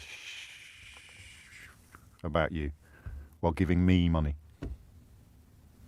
Lots of people on Universal Credit are in work, which reminded of whenever the Tories say reckon numbers of people in work. I mean, well, that's the issue, right? Well, I think you missed it at the start of the stream, Iron Mage, in that Kwasi Kwarteng is attacking people who are using in-work benefits specifically so that he can reduce the number of people who are quote-unquote in work by actually calling them what they are, underemployed. But instead of supplementing the fact that they're underemployed because they don't get paid enough, what he's going to do is punish them to force them to be able to work more hours, despite what their other situation that might exist in might be, where they might be a carer, they might be partially disabled, they might have childcare to be able to live on, right? They might have all of these other additional things that they do, like societally useful labour that is not rewarded by the market, for example. Try and get them to work like fucking 60-hour weeks or whatever to try and make sure that they engage in whatever is valued by the market over what is societally useful, right? Again, someone mentioned this on Twitter. I think it's a good quote in the. It's the man without the bandit mindset cannot succeed under capitalism, and the man with the bandit mindset cannot conceive of a functional social order. Like, again, we already have a childcare issue in this country as well. If you think that we have a problem with youth violence or gang-related issues and stuff like that in this country, or children the society's breaking down, that will get even worse when you're forcing their single mums to work 40-hour weeks whilst also doing all the childcare at the same time, right? That's only going to make all of these problems that we have worse, which will mean they'll have to spend more money on the police to be able to crack down. Those kind of broken window style policing they did in America during the 90s, which has been proven not to actually reduce crime. It just makes the lives of people who exist in criminal neighborhoods worse. But the reason why he's doing Iron Mage is because by artificially trying to increase the labour supply, he thinks it will help curb inflation. But that would only be the case if the tight labour market was leading to higher wages, when it just hasn't. Wages are still stagnating. Wage growth for outside of bonuses employees in the financial sector are still only 2% over the past year, despite inflation being 11%, whatever it is. Giving all his mates in the city even more money.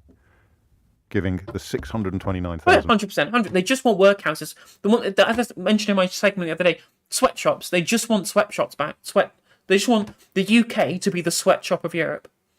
They want to turn us into Bangladesh. Bound people in this country who earn over 150 grand a year a bonus, and giving everybody else a biscuit. Oh man. Evening, folks. Let's start with a few facts. Britain's 5-year bond yields, that's the price of borrowing set by markets making a judgment on Britain's government, are now worse than those of Italy and Greece. The pound, still weak, has rallied a bit against the dollar, not much, as currency speculators mooch around, spitting gum on the streets while they wait for the Bank of England to raise interest rates. Its governor has said tonight that it's ready to, although there has been no emergency meeting this afternoon. From ministers, utter silence. Yet so far the government insists it's not flinching in its enthusiasm for underfunded tax cuts to promote growth. It wasn't as if they weren't warned. Here is Rishi Sunak during one of the Tory leadership debates. Inflation is the enemy that makes everybody poorer. It erodes your savings. It erodes your living standards. It means that those of you that have mortgages will see your interest rates go up higher and higher. So I don't think the responsible thing to do right now is launch into some unfunded spree of borrowing and more debt.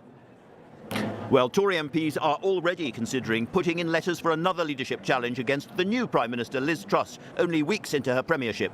I mean, if we're going to continue with the banter timeline, clearly Liz Truss being removed from office after, what, a month or so would be the funniest shit ever. That would be peak banter timeline. I mean, in effect, no government for yet another chunk of the autumn. I think the technical term for this is mad as cheese. British cheese, mind you.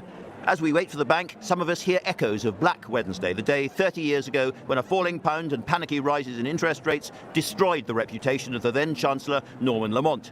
That happened during party conference season 2. I was with the Liberal Democrats in Harrogate, and I vividly remember everyone suddenly deserting the conference hall as the scale of the crisis became apparent and belting to the train station. Today, I'm with Labour in Liverpool, and we are not there yet. But it's a weird, unsettling day. Labour looks and feels as... Well, and again, just in that period then, it was people betting against the pound. George Soros, amusingly, was the guy betting against the pound at that time. Huge amounts of shorting on the pound from Soros at that point, right?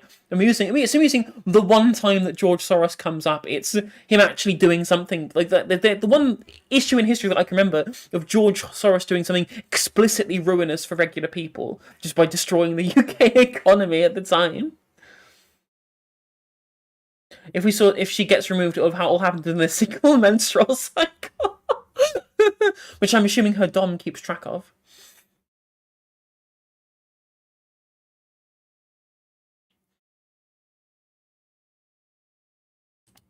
Nope, don't click on as if that. it's on the way back to power. One opinion poll gave it a 56-seat overall majority if there was an election held today. But what would be the condition of the economy it inherited? I think the thing as well is, right, we've gotten to this point where we're all assuming that Labour are going to win the next election. It's important to notice, though, when you look at people analysing it from the YouGov polling that's coming out, right, like, even though Labour have a huge majority, they mostly attribute a lot of this to Tory voters not wanting to turn up for the election, right? The disinterest of Conservative voters. So they need to actually be able to announce things that are going to pull these people over. Like, the amount of people saying that they would move from Tory to Labour has actually dropped, right? Once they say they've moved, they'd be difficult to be pulled back to the Tories, right? But that's not what's happening. It's just people not wanting to vote Conservative at all, and then falling out of the electorate, essentially, falling out of, like, the voting populace, I guess. So the lead that they have right now might only be temporary, which I wouldn't be surprised at if it was, considering that they're barely offered anything. I mean, maybe with what they're offering now at the conference, that might change. I'm not sure. But this idea that the worst part is, as Viv mentioned on stream yesterday, is that if they do then win the next election, all of the Blairites are going to go, oh well, it was the neoliberal policy platform what done it, rather than the Tories completely imploding. Like, as we've seen, that's what happens. Labour win elections never on grounds of what they do or don't do. They just have to wait for the Conservative Party to completely implode upon itself. Like, as Andrew Moore was saying, Black Wednesday back in the 90s, along with all of the back to basics scandal, the Stephen Milligan death, all of that shit, Edwina Currie, what have you, right? You go back into the 70s, it was the Barber budget then got hit by the oil crisis, but then destroyed the Conservatives at that time, and now it's going to be the economy in free fall post Liz Truss and all of the scandals of the Boris Johnson tenure. That's what it's always the Labour never win elections at this point. The Conservatives lose elections, and even then, if you look at the 1990s, people will say, Henry Macmillan, 100% be a very true one equation. Like, everyone, like, they always talk about how, oh well, look, by creating New Labour, they helped create the huge majority and win the election. Well, hang on a minute, like. Obviously, we all talk about Black Wednesday, and we all talk about, all of the scandals that rocked the Conservative administration in the 90s, like the Major administration. John Smith had the same lead in the polls that Tony Blair had. Tony Blair inherited a huge lead from John Smith at the time.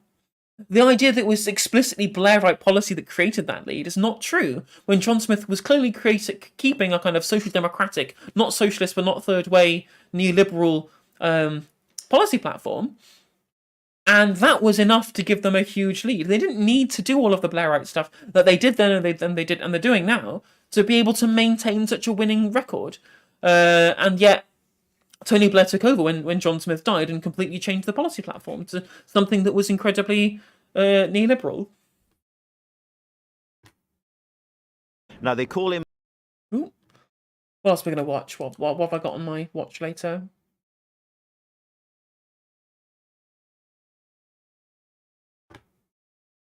Oh, it's a new TLDR video. This video was brought to you by CuriosityStream.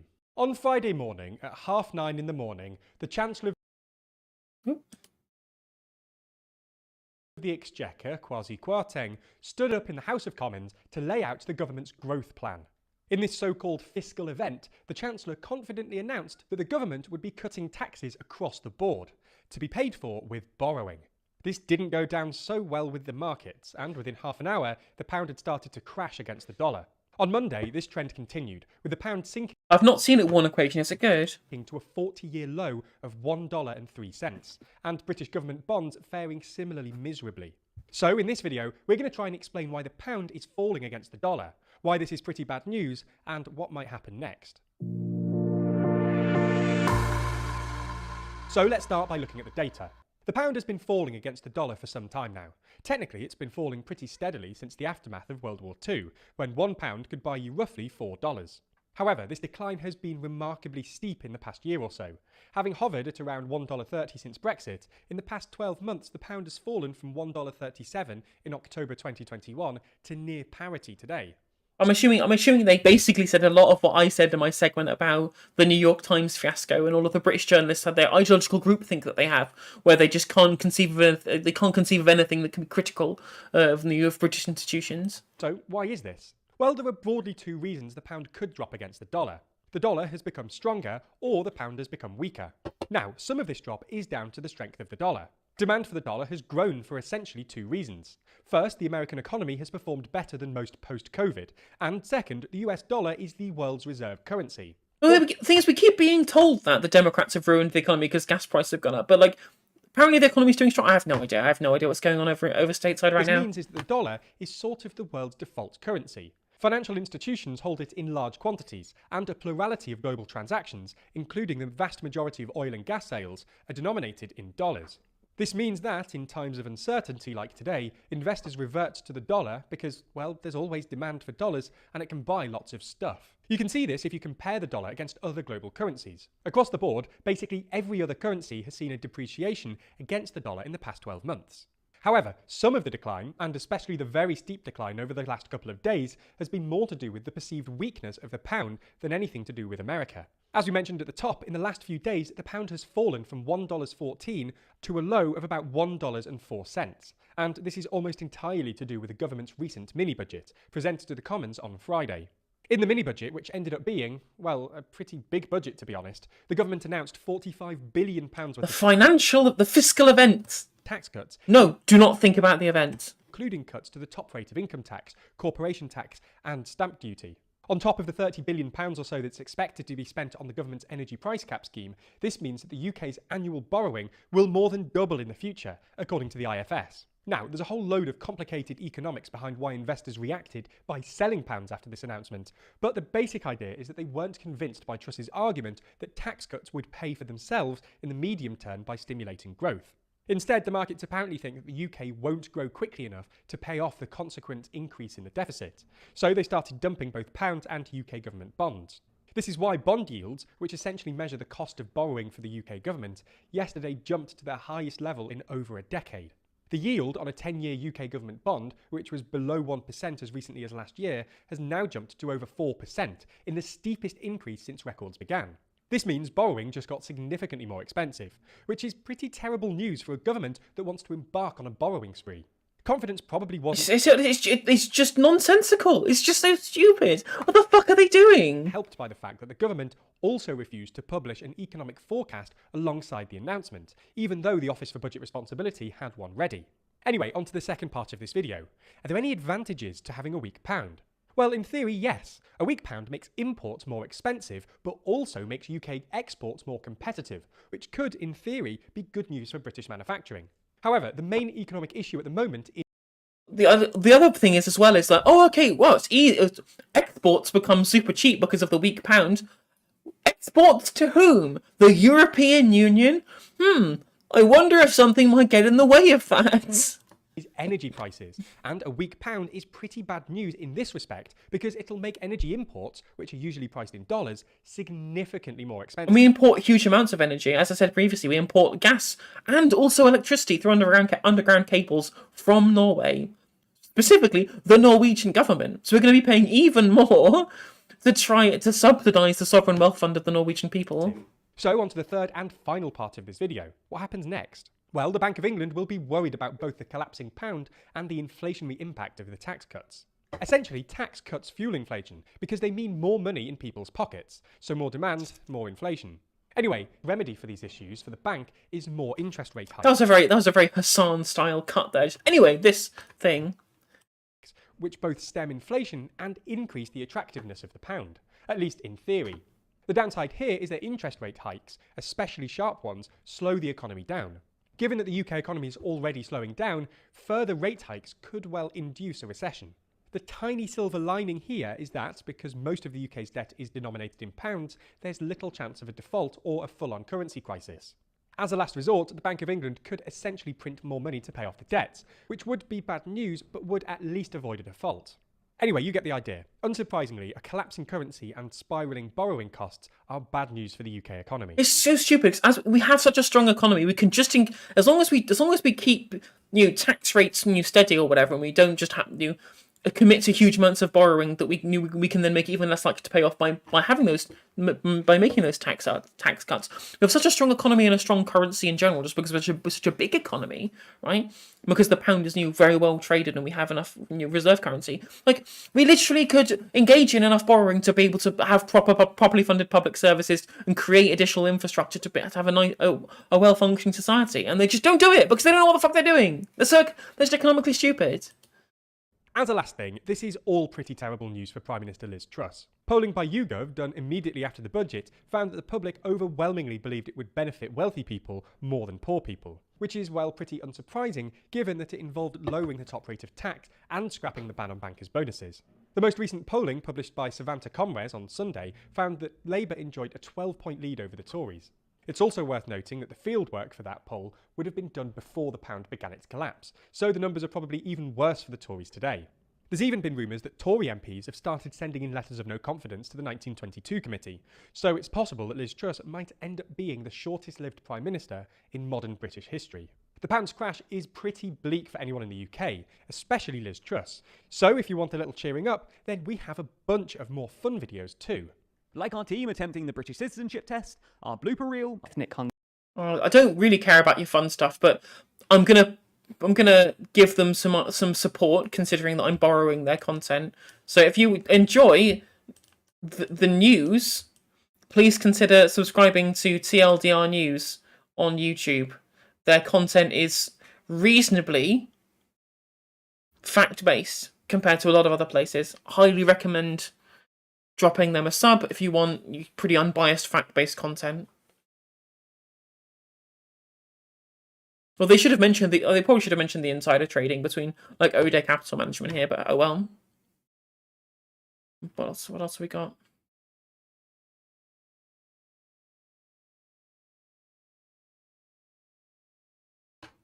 This video was brought to you by CuriosityStream. There's a fair bit of negativity in the air at the moment, but as the temperatures cool and we head into winter, things could be about to get worse. Now, Truss's new government is already taking actions to try and mitigate these issues, but the question is if their strategy is right, and if they'll even be effective. So in this video, we'll take a look at why, in spite of the government's recent announcements, the winter isn't set to be plain sailing, and try and predict how bad things might get. There are broadly three main areas of concern facing the UK over the winter: energy, the broader economy, and the NHS. Starting with the problems at play, and specifically energy, we've banged on about the energy price cap in quite a few different videos now. But the TLDR of it is that until very, very recently, households up and down the country were facing truly huge energy bills in the next weeks and months. Cornwall Insight were predicting back towards the tail end of August that the average energy bill would soar to £3,550 in October, before continuing to climb to just shy of £4,650 by January, and then £5,340 in April. Such a huge increase led to some pretty dire warnings, the most dire coming from the Joseph Rowntree Foundation. According to the foundation, prior to any government announcement, the winter energy crisis would get so bad that the poorest fifth of families would spend almost half of their income after housing costs on energy, and low-income single-adult households were set to spend some 120% of their income after housing on energy, a situation described by the foundation as truly impossible, leaving people having to cut down on energy use even to pay their bill, and having no money whatsoever left to buy food or other essentials. Now, thankfully, the government has since intervened in the form of the Energy Price Guarantee, which is, in reality, basically a freezing of the energy price cap at £2,500. And you should note here that this just means that the average bill will be capped at £2,500. It doesn't mean that if you use more energy, you won't end up paying even more. But even still, that doesn't mean that everything's hunky-dory. While prices are now under control, bills are now twice as big as they were back in 2019-2020. In any case, the problem now might not be limited to the price of energy, but also its availability. In large swathes of Europe, public officials have taken significant action to either reduce demand, secure supply, or both. The likes of Germany, France, and Spain have all mandated restrictions on the use of air conditioning and heating in certain buildings, with broader public information campaigns launched to try and get people to save energy. And on the governmental side of things, most governments have proactively tried to get as much energy as possible stored up. As of the 19th of September, Germany had some 220 terawatt-hours of gas stored up. Italy had 170, France 112, the UK, well, just 9.8. Now, part of this is just a matter of where each energy company tends to get its energy from in the first place. Germany is notably far more dependent on gas from Russia, which, following their invasion of Ukraine and the barrage of sanctions, is no longer the most reliable country to buy your gas from. But the key element here is that in a sheer number... But again, it doesn't really matter whether or not you're buying your gas from Russia, because the constraints on supply compared to the demand on the general wholesale market has what's pushed up prices, not because the gas from Russia is now more expensive. That's not the case. It's the constraint of the supply compared to the maintaining of demand, and obviously subsequent increase in demand come winter is what's driving up the price. Numbers game, most of Europe is far more prepared for a harsh winter than the UK seems to be. In August, it was announced that the National Grid, the company responsible for managing the UK's energy supply, would double the length of its emergency gas drill, in light of fears that a potential supply crunch could come over the winter. But in spite of this, the government has not, for the most part, urged any further action. Liz Truss, the Prime Minister, explicitly ruled out rationing during the Conservative leadership contest, meaning that a seemingly impossible situation is on the horizon. In August, the European Council agreed to a voluntary reduction of natural gas demand by 15% this winter, and indicated that it would be possible for a reduction to become mandatory if a so-called union alert is declared. And while that might not sound the most fun, it does mean that Europe is pretty well prepared for the eventuality. When it comes to the broader economy, though, the energy crunch is feeding into a much broader economic crisis, with the cost of living continuing to soar, as well as domestic and international pressures pushing up inflation, forcing the Bank of England, the UK central bank, to hike up interest rates. But what does all of that mean for winter? Well, it comes down to family budgets continuing to be squeezed. Interest rate hikes will ultimately mean higher mortgage repayments for many, and likely sharply... I mean, we're definitely seeing that now, and in fact, so much so that we're seeing... I think, was it Ashok Kumar who tweeted that out? Let me find out.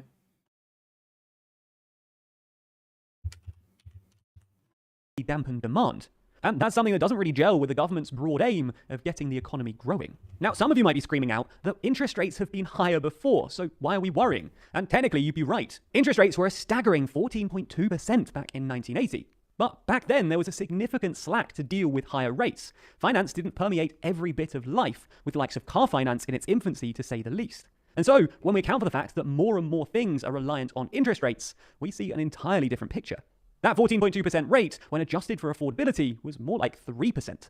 And regardless, the current spike is rapidly approaching those record highs pre-adjustment, something that just doesn't seem sustainable. On the NHS point, though, after the pressure of the pandemic, the entire service is straining. People have either dropped out of the workforce or are just in so much demand that services are stretched incredibly thinly, with no clear solution at hand. So, as the common cold and winter ailments take hold, these pressures on every aspect of the health service are going to hurt, and hurt badly. So those are the three big issues that Britain faces going into the winter. Potentially not enough energy, and if there is enough, it's still very expensive. Interest rate rises that could make all kinds of payments more difficult, and an NHS that isn't really ready for the winter at all. So I guess we ought to hope that either the Liz Truss government has something big planned, or maybe we should just strap in for a difficult winter. Well, that's all pretty miserable. If you want cheering up then, we have a bunch of more fun... No, I'm not gonna look at that. This was the thing I was looking at, that Ashok Kumar tweeted out. Let me have a look. Again, get rid of that. Get rid of that. Probably don't need that. Have a look here. There's a 42% predicted drop in British house prices due to new interest rates. If no laws are passed to limit institutional cash buyers in the market, you can be sure that most new housing stock that's been foreclosed will be gobbled up by a handful of investors who'll spike rents. For those confusing the quote tweets, rising interest rates means less access to mortgages and more foreclosures on existing properties. So if you fixed your rate and if you fixed your rate for 5 years, you really lucked out to do it right now. This means a skeletal housing market ripe for cash-rich monopoly institution investors like BlackRock, so no competition to stabilise the price.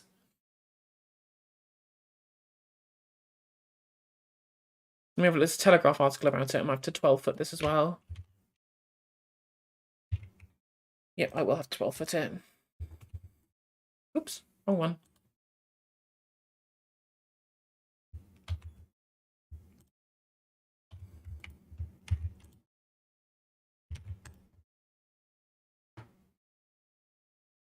House sales plunges mortgages on course both expensive for 30 years.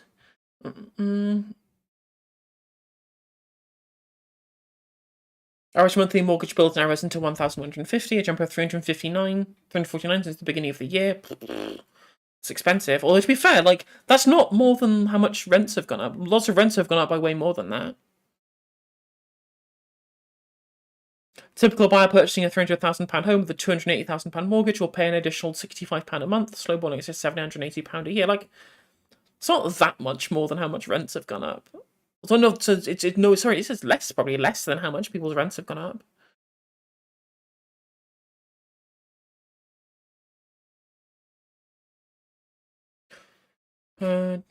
In July, the gap between the mortgage bill on an average home and what a typical person could afford to pay was already 17%, according to Neil Hudson of Built Place. This was based on an effective mortgage rate, the average rate across all outstanding mortgages, of 2.3%. If mortgage rates climbed to 4%, the overvaluation gap would be widened to 40%. This would be the biggest gap between house prices and what the average person can afford to pay since 2008, just as the financial crisis was triggering in a 20% fall in house prices. In some ways, this affordability crunch has already hit. For a buyer entering the market now, mortgage rates already well exceed 4%. The average rates for 2 and 5 year fixed rate deals at the start of September were 4.2 and 4.3% respectively, according to an analyst.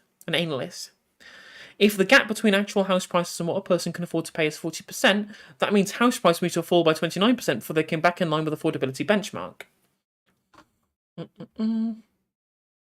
The picture could quickly become even more bleak.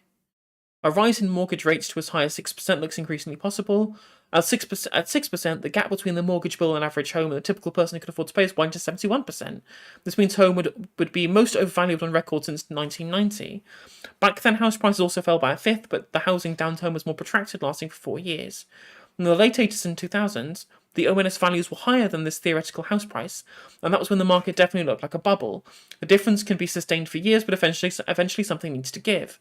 If the valuation gap hits 71%, the corresponding price drop for homes to become affordable again would be 42%.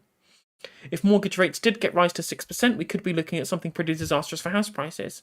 In this situation, however, it would be likely that the government would intervene, Mr. Hudson said. Liz Truss is already reportedly planning a stamp duty cut for Friday's mini-budget to boost the property market.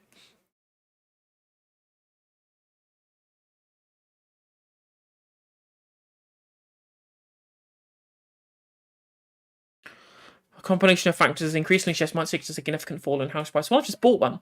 That's great. But bleak, to say the least.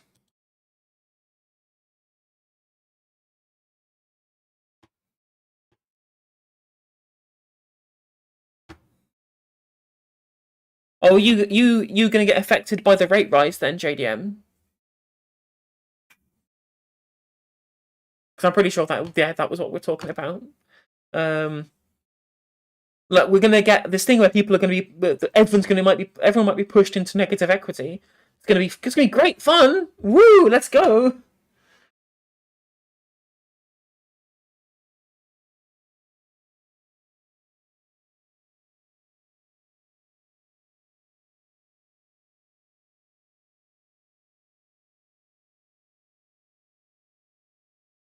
Am I on the wrong? I'm on the wrong account. Show me my own content. There we go. Oh, there's new Adam something video. Let's watch that. This video is sponsored by Fabulous. Early in my YouTube career, I made fun of a pickup artist who tried his luck in my home country, Hungary, and was foolish enough to write a post about it. You know, we can't speed up Adam something. His Hungarian accent's too difficult to be able to follow. If they don't sort out interest rates for 2025 when your fix ends, you're turbo fucked. Look, well, good thing, Sir Keith Stronger KC will have 2 months to fix that.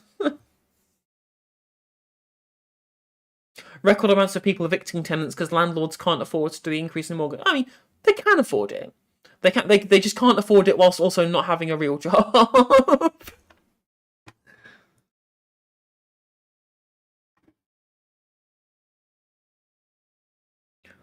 But yeah, like we're super issue. I mean, at least I'm glad that one of the things that Labour have theoretically, at time of recording, committed to is an increase in council houses moving forward. In the conference, right? Whether that actually comes to fruition, remains to be seen. Again, until the pens hit the paper, who can say, right? But the private rental market is completely fucked and will be even more turbo fucked than JDM is. I mean, actually, probably not. Probably JDM probably even more fucked because at least renters can find somewhere else to live. Whereas you lose your house, that's like huge amounts of money you've just like shat away into nothing, which again is a bit like renting, but even so, yeah, absolutely JDM. Like, I'm in a lucky position, given my situation, but this is, yeah, if interest rates stay where they are right now, it's absolutely going to screw over huge amounts of people. And again, it's specifically screwing over the natural conservative voter base of homeowners. Like the Tory voter base is supposed to be full of homeowners, people who want to see their assets rise in value, and they've just seen the Chancellor of the Exchequer absolutely torpedo their house valuations. It's crazy shit. It's the most destructive economic and destructive kind of political policy platform I think I've seen anybody ever take up, really. What I hope happens, I don't know if it's before you joined in, JDM, but what I think will happen, as I don't think it will get onto the ballot at the end of the day, onto the actual manifesto.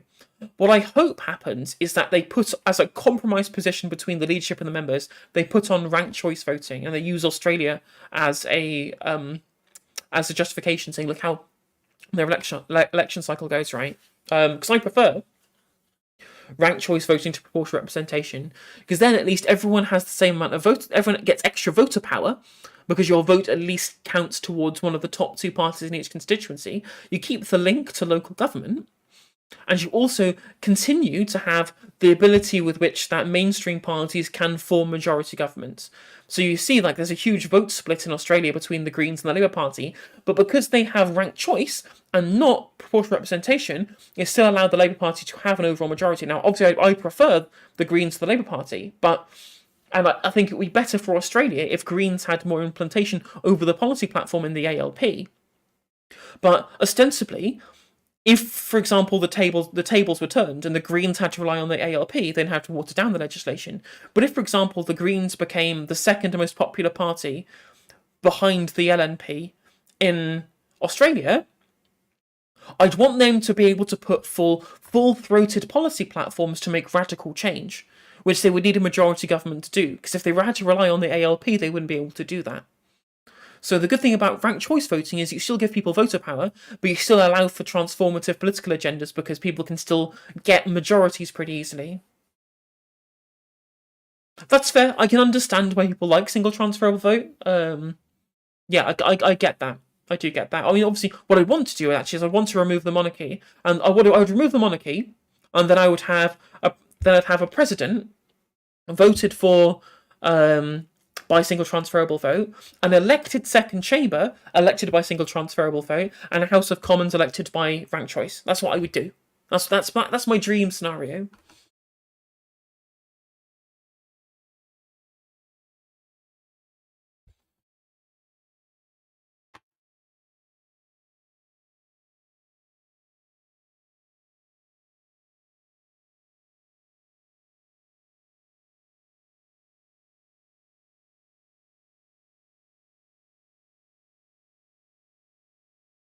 This video is sponsored by Fabulous. Early in my YouTube career, I made fun of a pickup artist who tried his luck in my home country, Hungary, and was foolish enough to write a post about it. It was a lot of fun, and following the demise of Andrew Tate, the time is right to perform another deep dive into the online manosphere. But this time, I don't just want to laugh at them, as easy as that would be, I also want to teach them how to behave around women, because they obviously have no goddamn idea. So put on your cringe protection suit, cause we're diving in. When referring to the online manosphere, we mean a collection of online spaces where men give Also, I don't mean to make anybody jealous, but I have Skittles. Dating advice to other men. Such advice can take many different forms. The importance of self-reliance, the benefits of adopting healthy habits, the damaging effects of Jewish intellectualism and activism on Western culture. That last article is from the website called Return of Kings, run by a guy called Dariush Valizadeh, commonly known as Rouge V. He wasn't the only contributor though. He had a whole roster of crazy people writing the most. Unfortunately, JDM, fortunately for me, probably more fortunately, I have YouTube Premium, so I don't get any adverts, and I don't watch the regular TV either.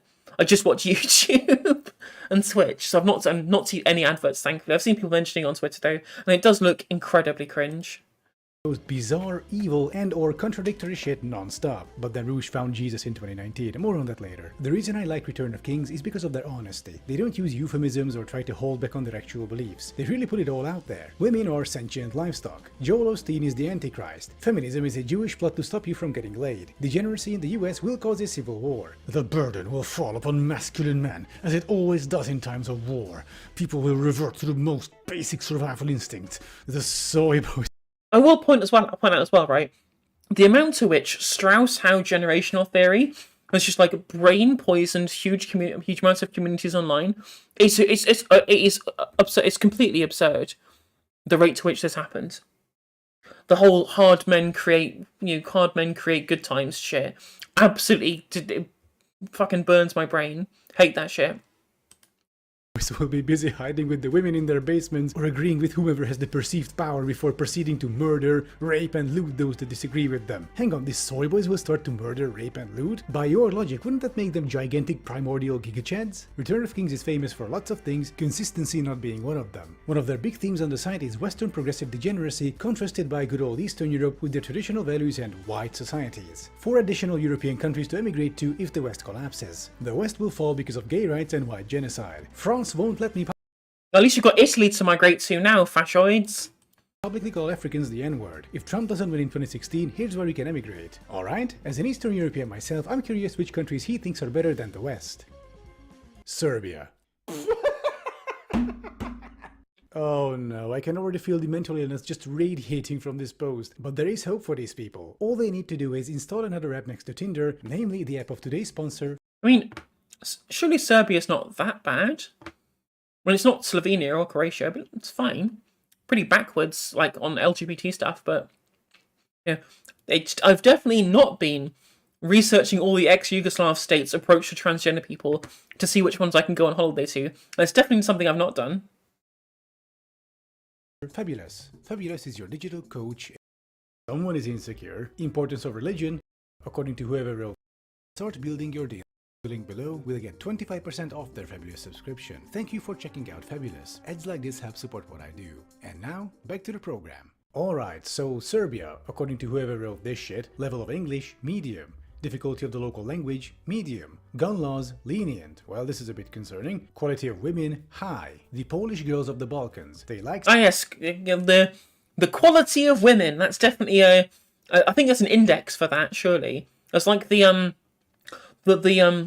rating system that Guy and Mac have in Greenwing for all of the female doctors is definitely not incredibly misogynistic, obviously. Sex, give importance to their elegance and appearance, but don't send the ice queen vibe that Ukrainians and Russians can have. Uh-oh, someone is insecure. Also, yeah, the Polish girls of the Balkans, different area of Europe, mate. That's the other side of Europe. I think you'll find the Balkans and the Polish. I'm assuming at this point, you know, the rights for trans people in Slovenia are probably just the same as they are in the UK at this point, to be honest. Importance of religion, medium to high. Likelihood of a 50-year similar cultural collapse, low. In view of recent events, their worst decision would be to join the EU. European and global culture has already brought a lot of damage. Wait, European... I mean, they're likely to join it anyway, because they're joining in on the kind of the Balkan economic trade zone, which might end up getting folded into the European Union regardless. Culture is a problem now? Also, you have a problem with Western degeneracy and people fucking around, so you want to go to a more traditional, conservative country to fuck around? Male competition, medium to high. Decent foreigner value. As I said previously, Serbs probably have one of the highest level of game in Eastern Europe. Wow, that's a sentence I never thought I would see written. Turbo folk culture and recent bloody conflicts give them a bad boy head start by treating women as replaceable commodities and war spoils. Yeah, that is the silver lining on the reign of Milosevic and him engaging in genocide in Srebrenica, is that because of the genocide that Milosevic engaged in, it meant that the country is more misogynistic. That was a silver lining, folks. What? You heard it here first, folks. The Yugoslav wars and the Bosnian genocide turned Serb men into real gigachads. Who the fuck wrote this shit? Jean Batov is a martial artist from the Viking stronghold of Czech Republic. Oh fuck, here we go. Quality of women, medium to high. Love sex but less classy than Ukrainians or Serbians. Exposed to a lot of gringo seed since Prague turned into a tourist hellhole. Yep, 100% I'm age. Expect more of that to happen soon. Well, I'm sorry, Jean Batov, aren't you yourself a fucking gringo by your own logic? Non-native immigrant population, medium. Avoid the capital, especially if you cannot stand stag parties or pub crawls. Large number of foreign students. Weak nationalist sentiment. Oh yes, all those Westerners going to the Czech Republic. Well, it's interesting again how, I think I mentioned this at some point previously, I think it was with Vib, I'd mentioned this in the, well actually no, I think I was just talking to my brother. I've definitely had this conversation in recent days. But it was with my brother and his friend that brought up, was that all of these people seemed so intent on having loads of sex with women, and you viewing women as this prize for them to be able to gain and to be able to have, and to be able to, you use as some kind of trophy. But they also seem to really hate sex. They describe it in really fucking grotesque terms. From it sounds like someone who never really enjoys sex whatsoever. And B, it sounds like they just absolutely hate women. If you hate women so much, just fuck each other. I'm sorry, mate. Just go and have sex with a bunch of men. I'm sure once you guys realise that you just want to you just want to have sex till you've had sex, just fuck each other. You have loads of sex and you'll be able to brag about it to each other as well. Go for it. Just leave women alone. To have fun and fuck women, am I right, Jean Batov? If you were just a bit less self-aware, you would cease to be sentient. Male competition, low. Czechs are in majority low T and beta. Girls love gringos, but you will not be there first. No wonder it is a swingers, gateway to cock hotspot. What? Likelihood of a 50-year similar cultural... Based Czech Republic, based Czechia, with the swingers hotspots. What absolute fucking legend. You love to see it. Based and polyamory pilled. Collapse possible. The xenophilic nature of the Czechs and their If there's two things that the Czechs are good at, it's public speaking and non-monogamy. A coma wept, right? I know JDM. It's just the projection is so great. It's so much projection. The way they have this Yeah, 100%. And the way they talk about other men as well, and they kind of lust after this kind of Athenian Greek hero, or Spartan Greek hero of legends, this archetypal masculinity that they clearly cover. It's so, the level of homoeroticism is so high. I always try and hesitate at calling homophobes just closet gays, but most people will talk about the way in which they talk about men specifically, they're so homoerotic. Character could be their downfall. The xenophilic nature of the Czechs. The xenophilic nature of the Czechs. One of the most racist fucking countries in the whole EU, where only 40% of the population would be comfortable with a person of a different ethnicity being the leader of the country. I'm starting to notice a pattern here. In my older video, when Dollar Store Kingpin described Hungary as a Hungarian, I immediately knew he didn't really venture beyond inner city Budapest. And that's the same vibe I'm getting from this guy after having lived in Prague for 3 years. It's almost like these guys just wander around the tourist trap areas all day, angrily going through Tinder. No wonder they're angry. All that's left for normal men are rotten women, apparently. Nature has given humanity a roughly 1-to-1 ratio of adult men to women, but the most attractive women are being taken out of circulation to either join alpha male harems or participate in degenerate degenerate lifestyle choices. This leaves the average man particularly no choice in settling down with a mentally stable and cute woman in her prime. And then here's a magazine cover of a successful restaurant owner lady with dyed hair and tattoos, okay? In Islam, a man is able to marry 4 wives,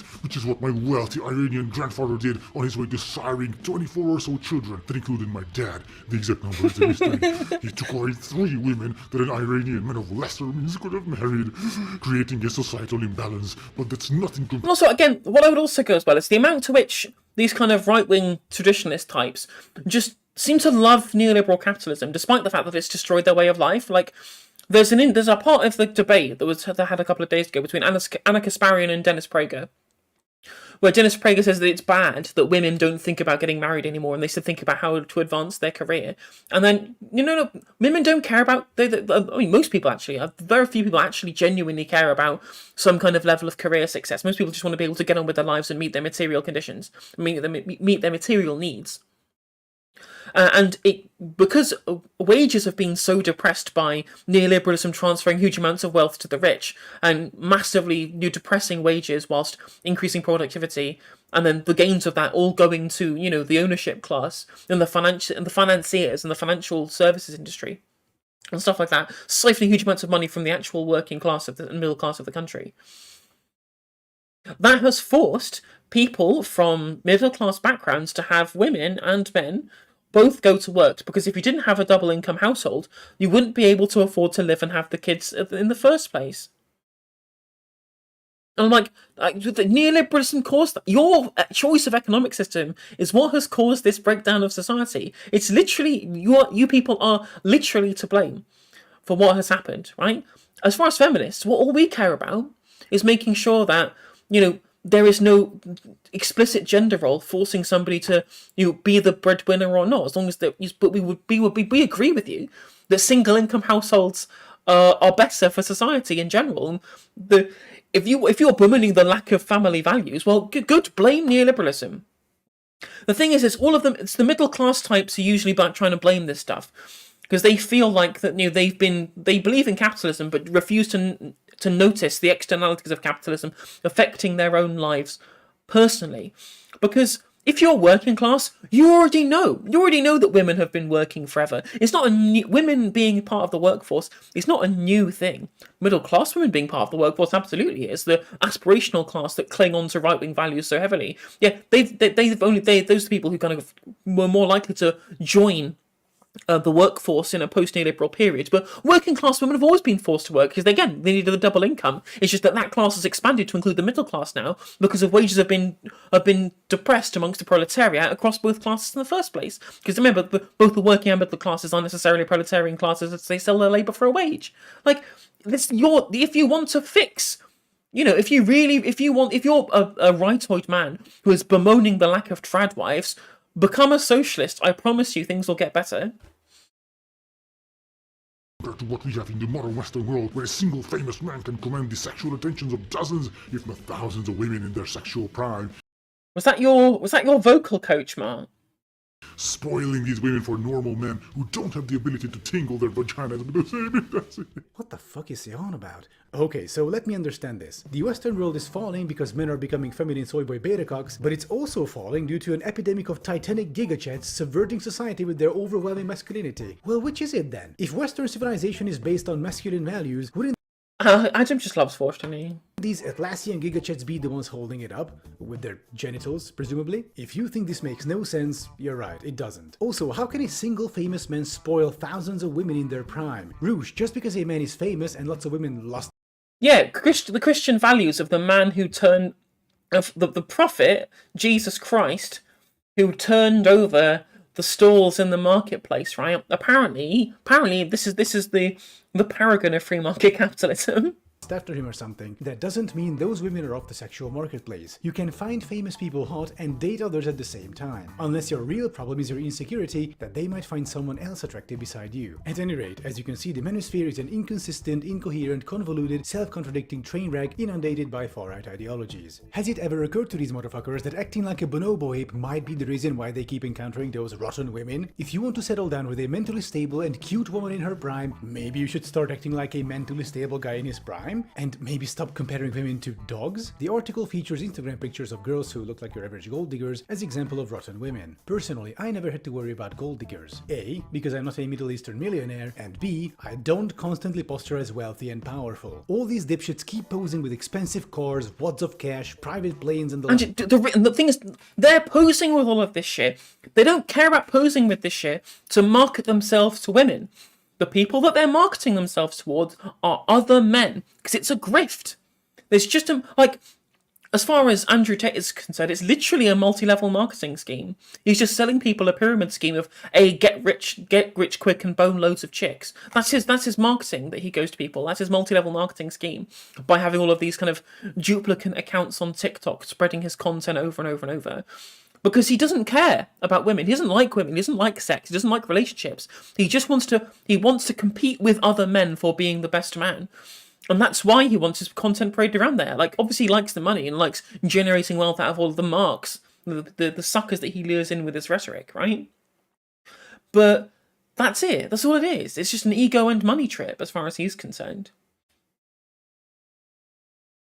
And then wonder why they can't shake the quote-unquote rotten women? What sort of women would those pictures attract? The cute Eastern European treadwife wanting to settle down, or the gold digger looking to get in on your wealth? If you're out there on the dating field and the wrong people keep coming after you, the common denominator is you. Of course, the basic idea behind the pickup artist asshole aesthetic is that supposedly girls like assholes and reject nice guys. And it's all based on one big misunderstanding from high school, which I will now explain and clear up as promised. Women like the asshole and reject the nice guy is Manosphere 101, the alpha and omega of every pickup artist, MGTOW, Red Pillar, and so on. And it's based on a complete misinterpretation. Men usually experience the nice guy asshole dynamic in high school when the hormones start kicking in and sexuality is suddenly on the table. But in those teenage years, everyone is still figuring stuff out and have zero experience in dating or relationships. At that point, the assholes are far more successful with girls than the nice guys. It's the virgin versus Chad meme, but in real life. The asshole is cold, emotionally distant, talks down to girls, ignores their messages, ghosts them, and so on. The nice guy is always there, acts like the emotional tampon, puts girls on a pedestal, immediately responds to messages, keeps following them everywhere, etc. So why do high school girls like the asshole and ignore the nice guy? Because the nice guy is fucking boring. This is it. This is why girls prefer the asshole over the nice guy. Also, inexperienced high schoolers tend to misinterpret being Not sure I agree with this. An asshole has strength and confidence. Most women aren't after some walking parody of masculinity. They like confident guys who aren't boring. Being an asshole has nothing to do with it. In fact, beyond high school, being an asshole is actually a detriment. After all, nobody... I don't think it's even true. I don't think that girls at school necessarily went for the bad boys over the nice guys. Like, what? Not really my place to say, because it'd be a bit different for me, right? But even so, like... I was always part of the nerdy crew at school. Like, I never had any... if anything, I was, like, super fucking boring. I always had girlfriends at school, pre-transition. Like, I was in fucking drama class and shit like that. Like, I'm not sure this really bears out in reality. I think it's just a meme. Nobody likes being around assholes. But don't take it from me. Take it straight from the horse's mouth. Let's read together from the introduction of Ru Shui's book, Bang. It started in the spring of 2001. And that is true, Loopy Mike, actually. Like, most girls tend to date up age-wise in school because fucking... Have you met 15-year-old and 16-year-old boys? These people are assholes. They're not just the bad boys, they're just, emotionally stunted invertebrates. They're just... bellend. Like, they're too busy drawing penises in each other's textbooks to, date properly. Yeah, 100%. I was 21 years old and spent my free time on the computer reading message boards or playing games. I had no skill with women, and the ones I knew either used me for my brain to tutor them or as an emotional tampon to feel better about guys who didn't take their shit. I remember thinking how stupid the other guys were to treat such pretty and nice girls so poorly. Didn't they realize those girls will eventually get angry and stop talking to them? After a couple of weeks of hesitation, I finally asked her out on a casual date to the movies. She said she couldn't because she was very busy. Weeks later, I saw her around campus holding hands with another guy. Instead of listening to lame love songs like I usually did, for the first time I got angry. A lifetime of frustration and not getting what I wanted became focused on that one girl. I was bitter that I do enjoy that Ru Shui's entire career. Not just the penis drawings.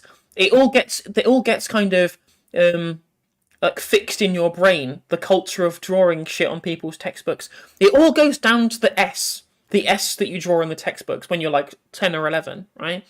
That little S that you draw, that spreads out, and then you just get entirely enveloped into the drawing shit in other people's textbooks type stuff. But it's interesting how Roosh V's entire career seems to be one big therapy session for the fact that he got rejected one time in college. Nice guy was getting passed over for guys I thought were losers, so I started to ignore her. If I did end up talking to her, I would cut our conversations short. When she asked me to study, I would lie and say I was studying alone, only to have her stumble upon my study group late at night in the library. I started feeling good for treating her poorly. I hated her and everything she stood for, which was my failure with women. But then, something interesting happened. She started making a strong effort to gain my attention and favor. It was as if the harder I pulled away, the closer she would come to me. That was the first time I understood that changing my behavior could affect how girls reacted to me. Soon it became clear that interacting with women wasn't very different from the games I played with my nice guy friends, where changing tactics and strategies yielded different results. Right, so allow me to explain this whole women thing to you pickup artist types, because you obviously have no idea. The secret to dating isn't being an asshole to women, it's about being a good guy with an edge. You are there for someone when they ask for help within reason. You're empathetic, but not let people use you as an emotional tampon. You don't put people on pedestals or look down on them. You treat them like equals. You respond to messages a bit later because you have stuff to do, but you never ghost people online or offline. You are confident, polite. I think this is really kind of surface level analysis from Adam. I mean, I'm glad that he's using his massive platform, like fucking almost 1 million subscribers now. And when did he start? When did he first start releasing videos? How quickly has this guy got to 1 million subs? Been making videos for like a year, and he's already almost on 1 million subs already. Like, it's good going. Like, it's pretty surface level analysis here, but you know, at least he's using his huge platform to say the manosphere is full of twats.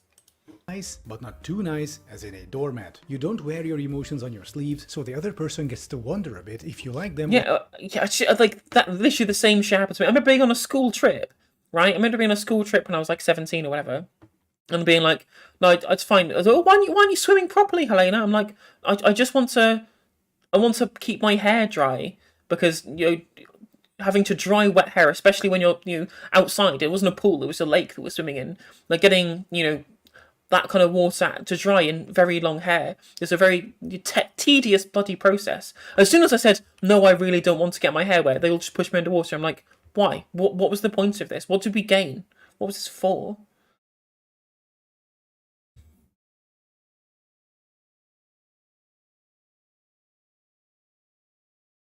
When your dickhead ex-girlfriend who cheated on you twice is really hot, that's the problem, Martin. Or how much you like them. This is exciting, and it makes you not boring, therefore attractive to many. Notice how Roosh, by being an asshole, accidentally emulated many of these characteristics. He stopped dogging her with his affection. He made himself scarce. He stopped acting like a desperate orbiter. But the problem is, being an asshole is becoming less and less attractive as the years go by. Acting like some frat bro dumbfuck as a 40-year-old man might appeal to teenage girls or the quote-unquote rotten women, but anyone above the age of... it's also true that literally, I think the reason why people like Roosh and Andrew Tate have so many fans and make so much money off of them is because they're literally appealing to the stereotype of the people who they wish they were in high school. Like, that's literally it. It is literally them trying to be like the high school jock from a fucking teen movie from 2003. And people have a pathological obsession with it from when, they had a not great time growing up in childhood. Throwing money at them for no reason.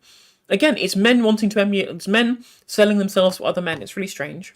25, especially those vaunted cute trend wives, will increasingly find you pathetic. As people like Roosh keep doing this embarrassing manly man bit into their 30s and 40s, it becomes harder and harder to find people romantically interested in them. They think it's Western degeneracy, or feminism, or the Jews ruining women or something. But the truth is, they just repel any sane, adult, self-respecting woman by acting like high school assholes. Roosh V in particular had a very tough time with this. As the years went by and he was approaching 40, I imagine he got more and more lonely. His toxic attitude and chauvinistic far-right views repelled every woman from around him. In that moment of hopelessness and vulnerability, as he stood there lonely with this emptiness inside, staring defeat in the face on all fronts, in 2019, Dariusz Walizadeh found God. Of course, he's still basically a Nazi, and now a proud member of the Russian Orthodox Church, go figure. Nowadays, he spends his time doing multiple hour streams on Odyssey. The bombastic... He looks like Rasputin. Fred Bro is gone. All we see now is a defeated, broken man. He basically had the life journey of the High Sparrow from the Song of Ice and Fire. Consequently, Return of Kings has been on hiatus since 2019. And good fucking riddance, Jesus Christ. I guess what I want you to take away from this video is, first, pickup artistry is bullshit. Second, don't treat women as livestock. And third, being an asshole isn't attractive. Being confident, polite, and somewhat challenging is. Add a bit of humor and you're set. At the end of the day, be the person you'd want your children to bring home as their partners. That last tip is the best one, really, I think. What are all the comments are like for this?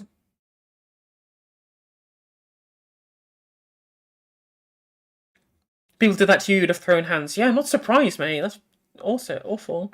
Alright, Pickle B, how you doing? Yeah, definitely a wholesome ending to that one, Mark. But I think, like, Adam should have really have mentioned in this video, and the way what they're posturing to, what they're trying to appeal to is not women. They're not trying to appeal to women. They're trying to appeal to men, because men are their consumer base, right? That's the piece of analysis I think was really missing from all of this, and that they're trying to appeal to what men think women are supposed to like, right? And that's where they should get them. That's where they make their marks, right?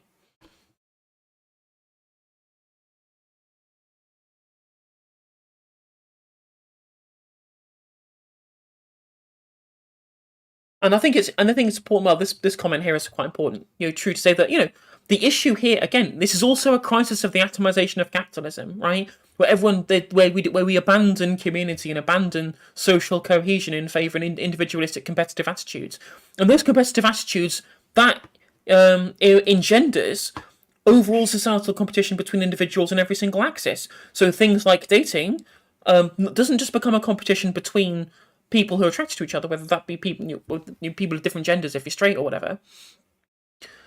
There's obviously competition there between people wanting to date each other, but also there's now even further competition between your perceived profile that you give out based upon your success in the dating world. So instead of it just being a thing that is now something, the purview of yourself, where you can be frustrated with your own success in relation to how successful you want to be, the competitive nature of the society that emerges from the base of neoliberalism means that you then also have to compete with everybody else, because it then becomes a competition to see who can best each other in the world of dating, rather than who can be the most successful with their own personal goals, right? That is the worst part, the worst excess of the kind of the societal cult of neoliberal thinking. And that by turning everything into a competition, it no longer becomes about your own personal achievement, your own personal goals, your own personal success. It becomes your success in comparison to everybody else. And that is to destroy society. It's societally toxic. I've said this on stream hundreds of times now, but it's just the ways in which neoliberal economic systems has, you know, destroyed our own actual society and culture is really sad. And like same way that dating apps and Instagram, all that kind of stuff, that's become a competition as well. Like getting expanding your profile to other people and creating a profile that you exist in online or in these dating spaces. I've not seen the Sheep in the Box video on dating, but I've been watching a bunch of Sheep in the Box videos the last few days, so it's definitely worth checking out. Why won't people turn on raids? I want to raid into Unlearning Economics on YouTube, but they've not turned on raids.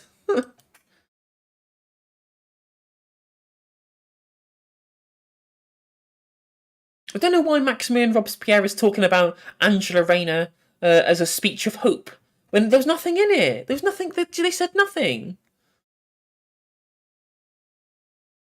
She didn't say anything at all in her speech.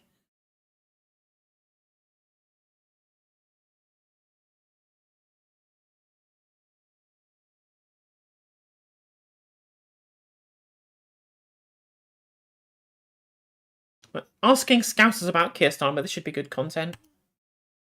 Keir Starmer wants to destroy socialism in the party, but he's too scared to move away from the actual policies. I don't think that a man who publicly advised trade unions and MPs that stand on picket lines should be in charge of the Labour Party. The rich are getting richer. I feel a panic, really, of a large group of people just getting ignored, and it's quite worrying. Can you give me your opinion of Keir Starmer's Labour Party? Do you think he'll be able to fix the cost of living crisis? No. In a word, no. They've moved away from the movement and they just care about Parliament, but this is the Labour movement. This is the future of the Labour movement. I don't even think about them. His DMs are closed on Twitter, unfortunately. Anymore, really. I think what's happening on the picket line and what's on the various picket lines and what's happening on the street with the likes of Enough is Enough and various other campaigns. That's the way forward, really. It's the old Labour argument of getting back into power, which is like it's just going to reinforce that old cycle of politics that has gone on in this country for centuries. We haven't got time to wait for anything else. The cost of living crisis, everything else that's going on, So yeah, it's grassroots that's going to make a difference, I think. Keir Starmer can try and destroy party democracy all he wants, but he doesn't have the guts to take on the socialist policies that we've seen be successful in 2017, that have won the party membership in 2019, and are still winning the party membership now. Rail nationalisation. I mean, you look at the standing ovation of the announcement of the energy company, the partially publicly owned energy company that he was putting forward. Everyone loved that idea. Like, it's clear that the conference believe in these policies and he just doesn't want to support them. We've still got it. £15 an hour minimum wage. We won it last year and we've won it this year. And they may not commit to it, but they're going to be pushed on it and pushed on it and pushed on it. Conservative rule followed by moderate Labour rule, which just enables then a further more right-wing Conservative government after that, which I think is it's detrimental to the left and the left cause. The conference has been deliberately created in a certain way this year to demoralise the left. And the Tribune rally just changes it all. I don't know, Reddy, it puts us in the mind frame of supporting the trade unions, which the leadership doesn't want to do. And it is like the root of the Labour movement. You don't get that in Labour anymore in the Labour Party conference. Do you think that Corbyn would deal with the cost of living crisis better than Starmer? I think he would. I don't know if he'd be able to do it properly through means in the party, especially the right of the party. Movements like the Labour to Win movement, I think, are detrimental to real change in this country. And my sense was that there wasn't as much of an energy as previously. I'd been when Jeremy Corbyn was leader, and there seemed like a kind of triumphalism. And I think my sense was that the right of the party have a very strong organising operation, but they don't seem quite as triumphant about it. I think it was quite low key. I think the media and the history that they've given Jeremy Corbyn would stop him, maybe. Well, I don't know if they'd stop him from being as radical about it, but they would stop him from being able to be as radical about it, which is really sad, because obviously it's that whole personality over politics thing, which is a massive thing in this country, which is causing a lot of problems, I believe. A lot of the talk in the press room today was that Starmer had successfully purged the party of the hard left. Do you think that's true? No, it's not true. Literally, we have the leader of the disciplinary process. I've forgotten his name now, Sikh guy, saying that his goal was to purge the left from the Labour Party. And it's the head of the person who essentially has who gets to be Julius Caesar, pointing their thumb at who should be a member of the party and who shouldn't. Like, this is ridiculous. It's so anti-democratic. At all. I mean, there's been a retreat by some, but not by all of us. I mean, we've got Faiza Shaheen elected in Chingford and Woodford Green as the Labour candidate. That's brilliant. We're going to get Sam Tarry reselected in Ilford South. That campaign's going really well.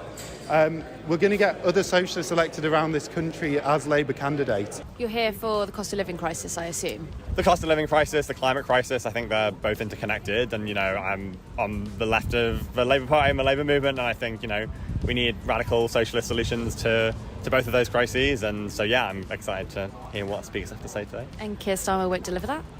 I don't think so. Certainly not on the evidence from party conference. I think there's been an interesting suite of policies. I think they're clearly trying to draw dividing lines with the Tories. They've been very strong, criticising the kind of trickle-down economics and saying that they're not going to have a bonfire of workers' rights. So I think it's not as bad as it could be. It seems like the social democratic wing of the shadow cabinet is really kind of winning out against the Blairite wing. But at the same time, I still don't think it's going far enough, particularly on, measures to resolve the climate crisis and the energy crisis. There's no doubt about that. And you look across the councils, we've got Jamie Driscoll as Metro Mayor in North of Tyne. He's brilliant. We've got Andy Burnham moving to the left, coming to Enough is Enough rallies.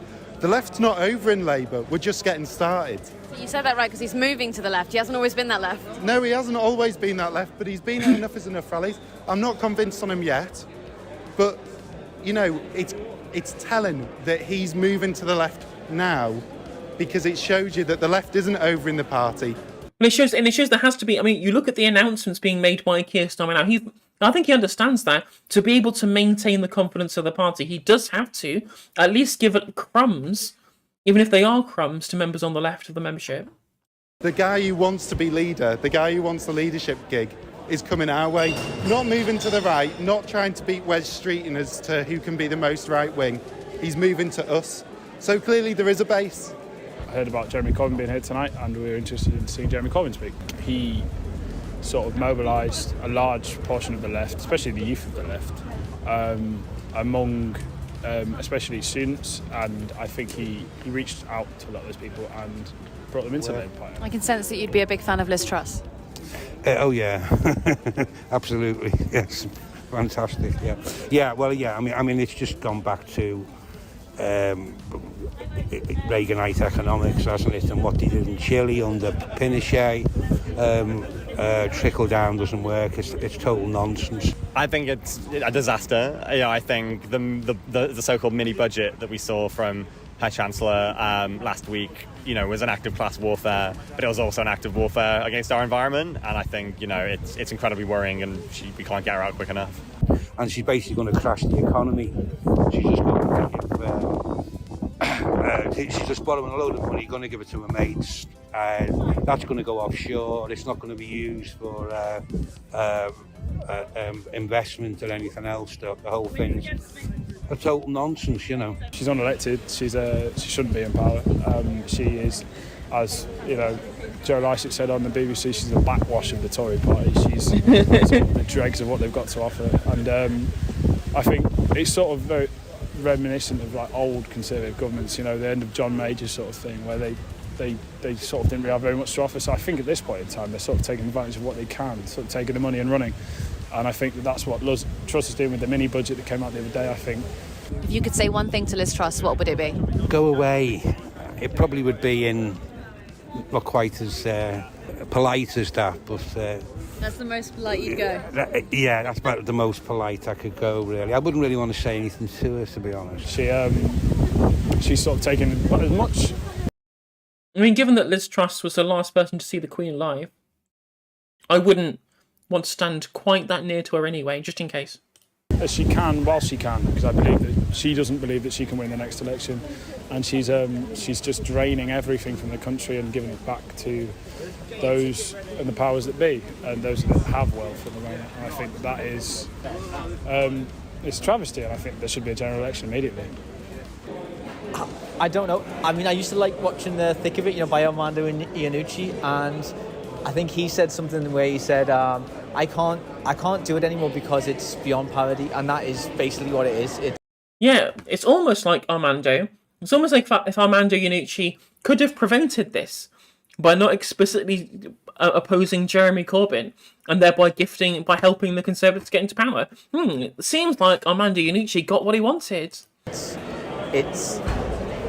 I try not to think about it because it's just too much.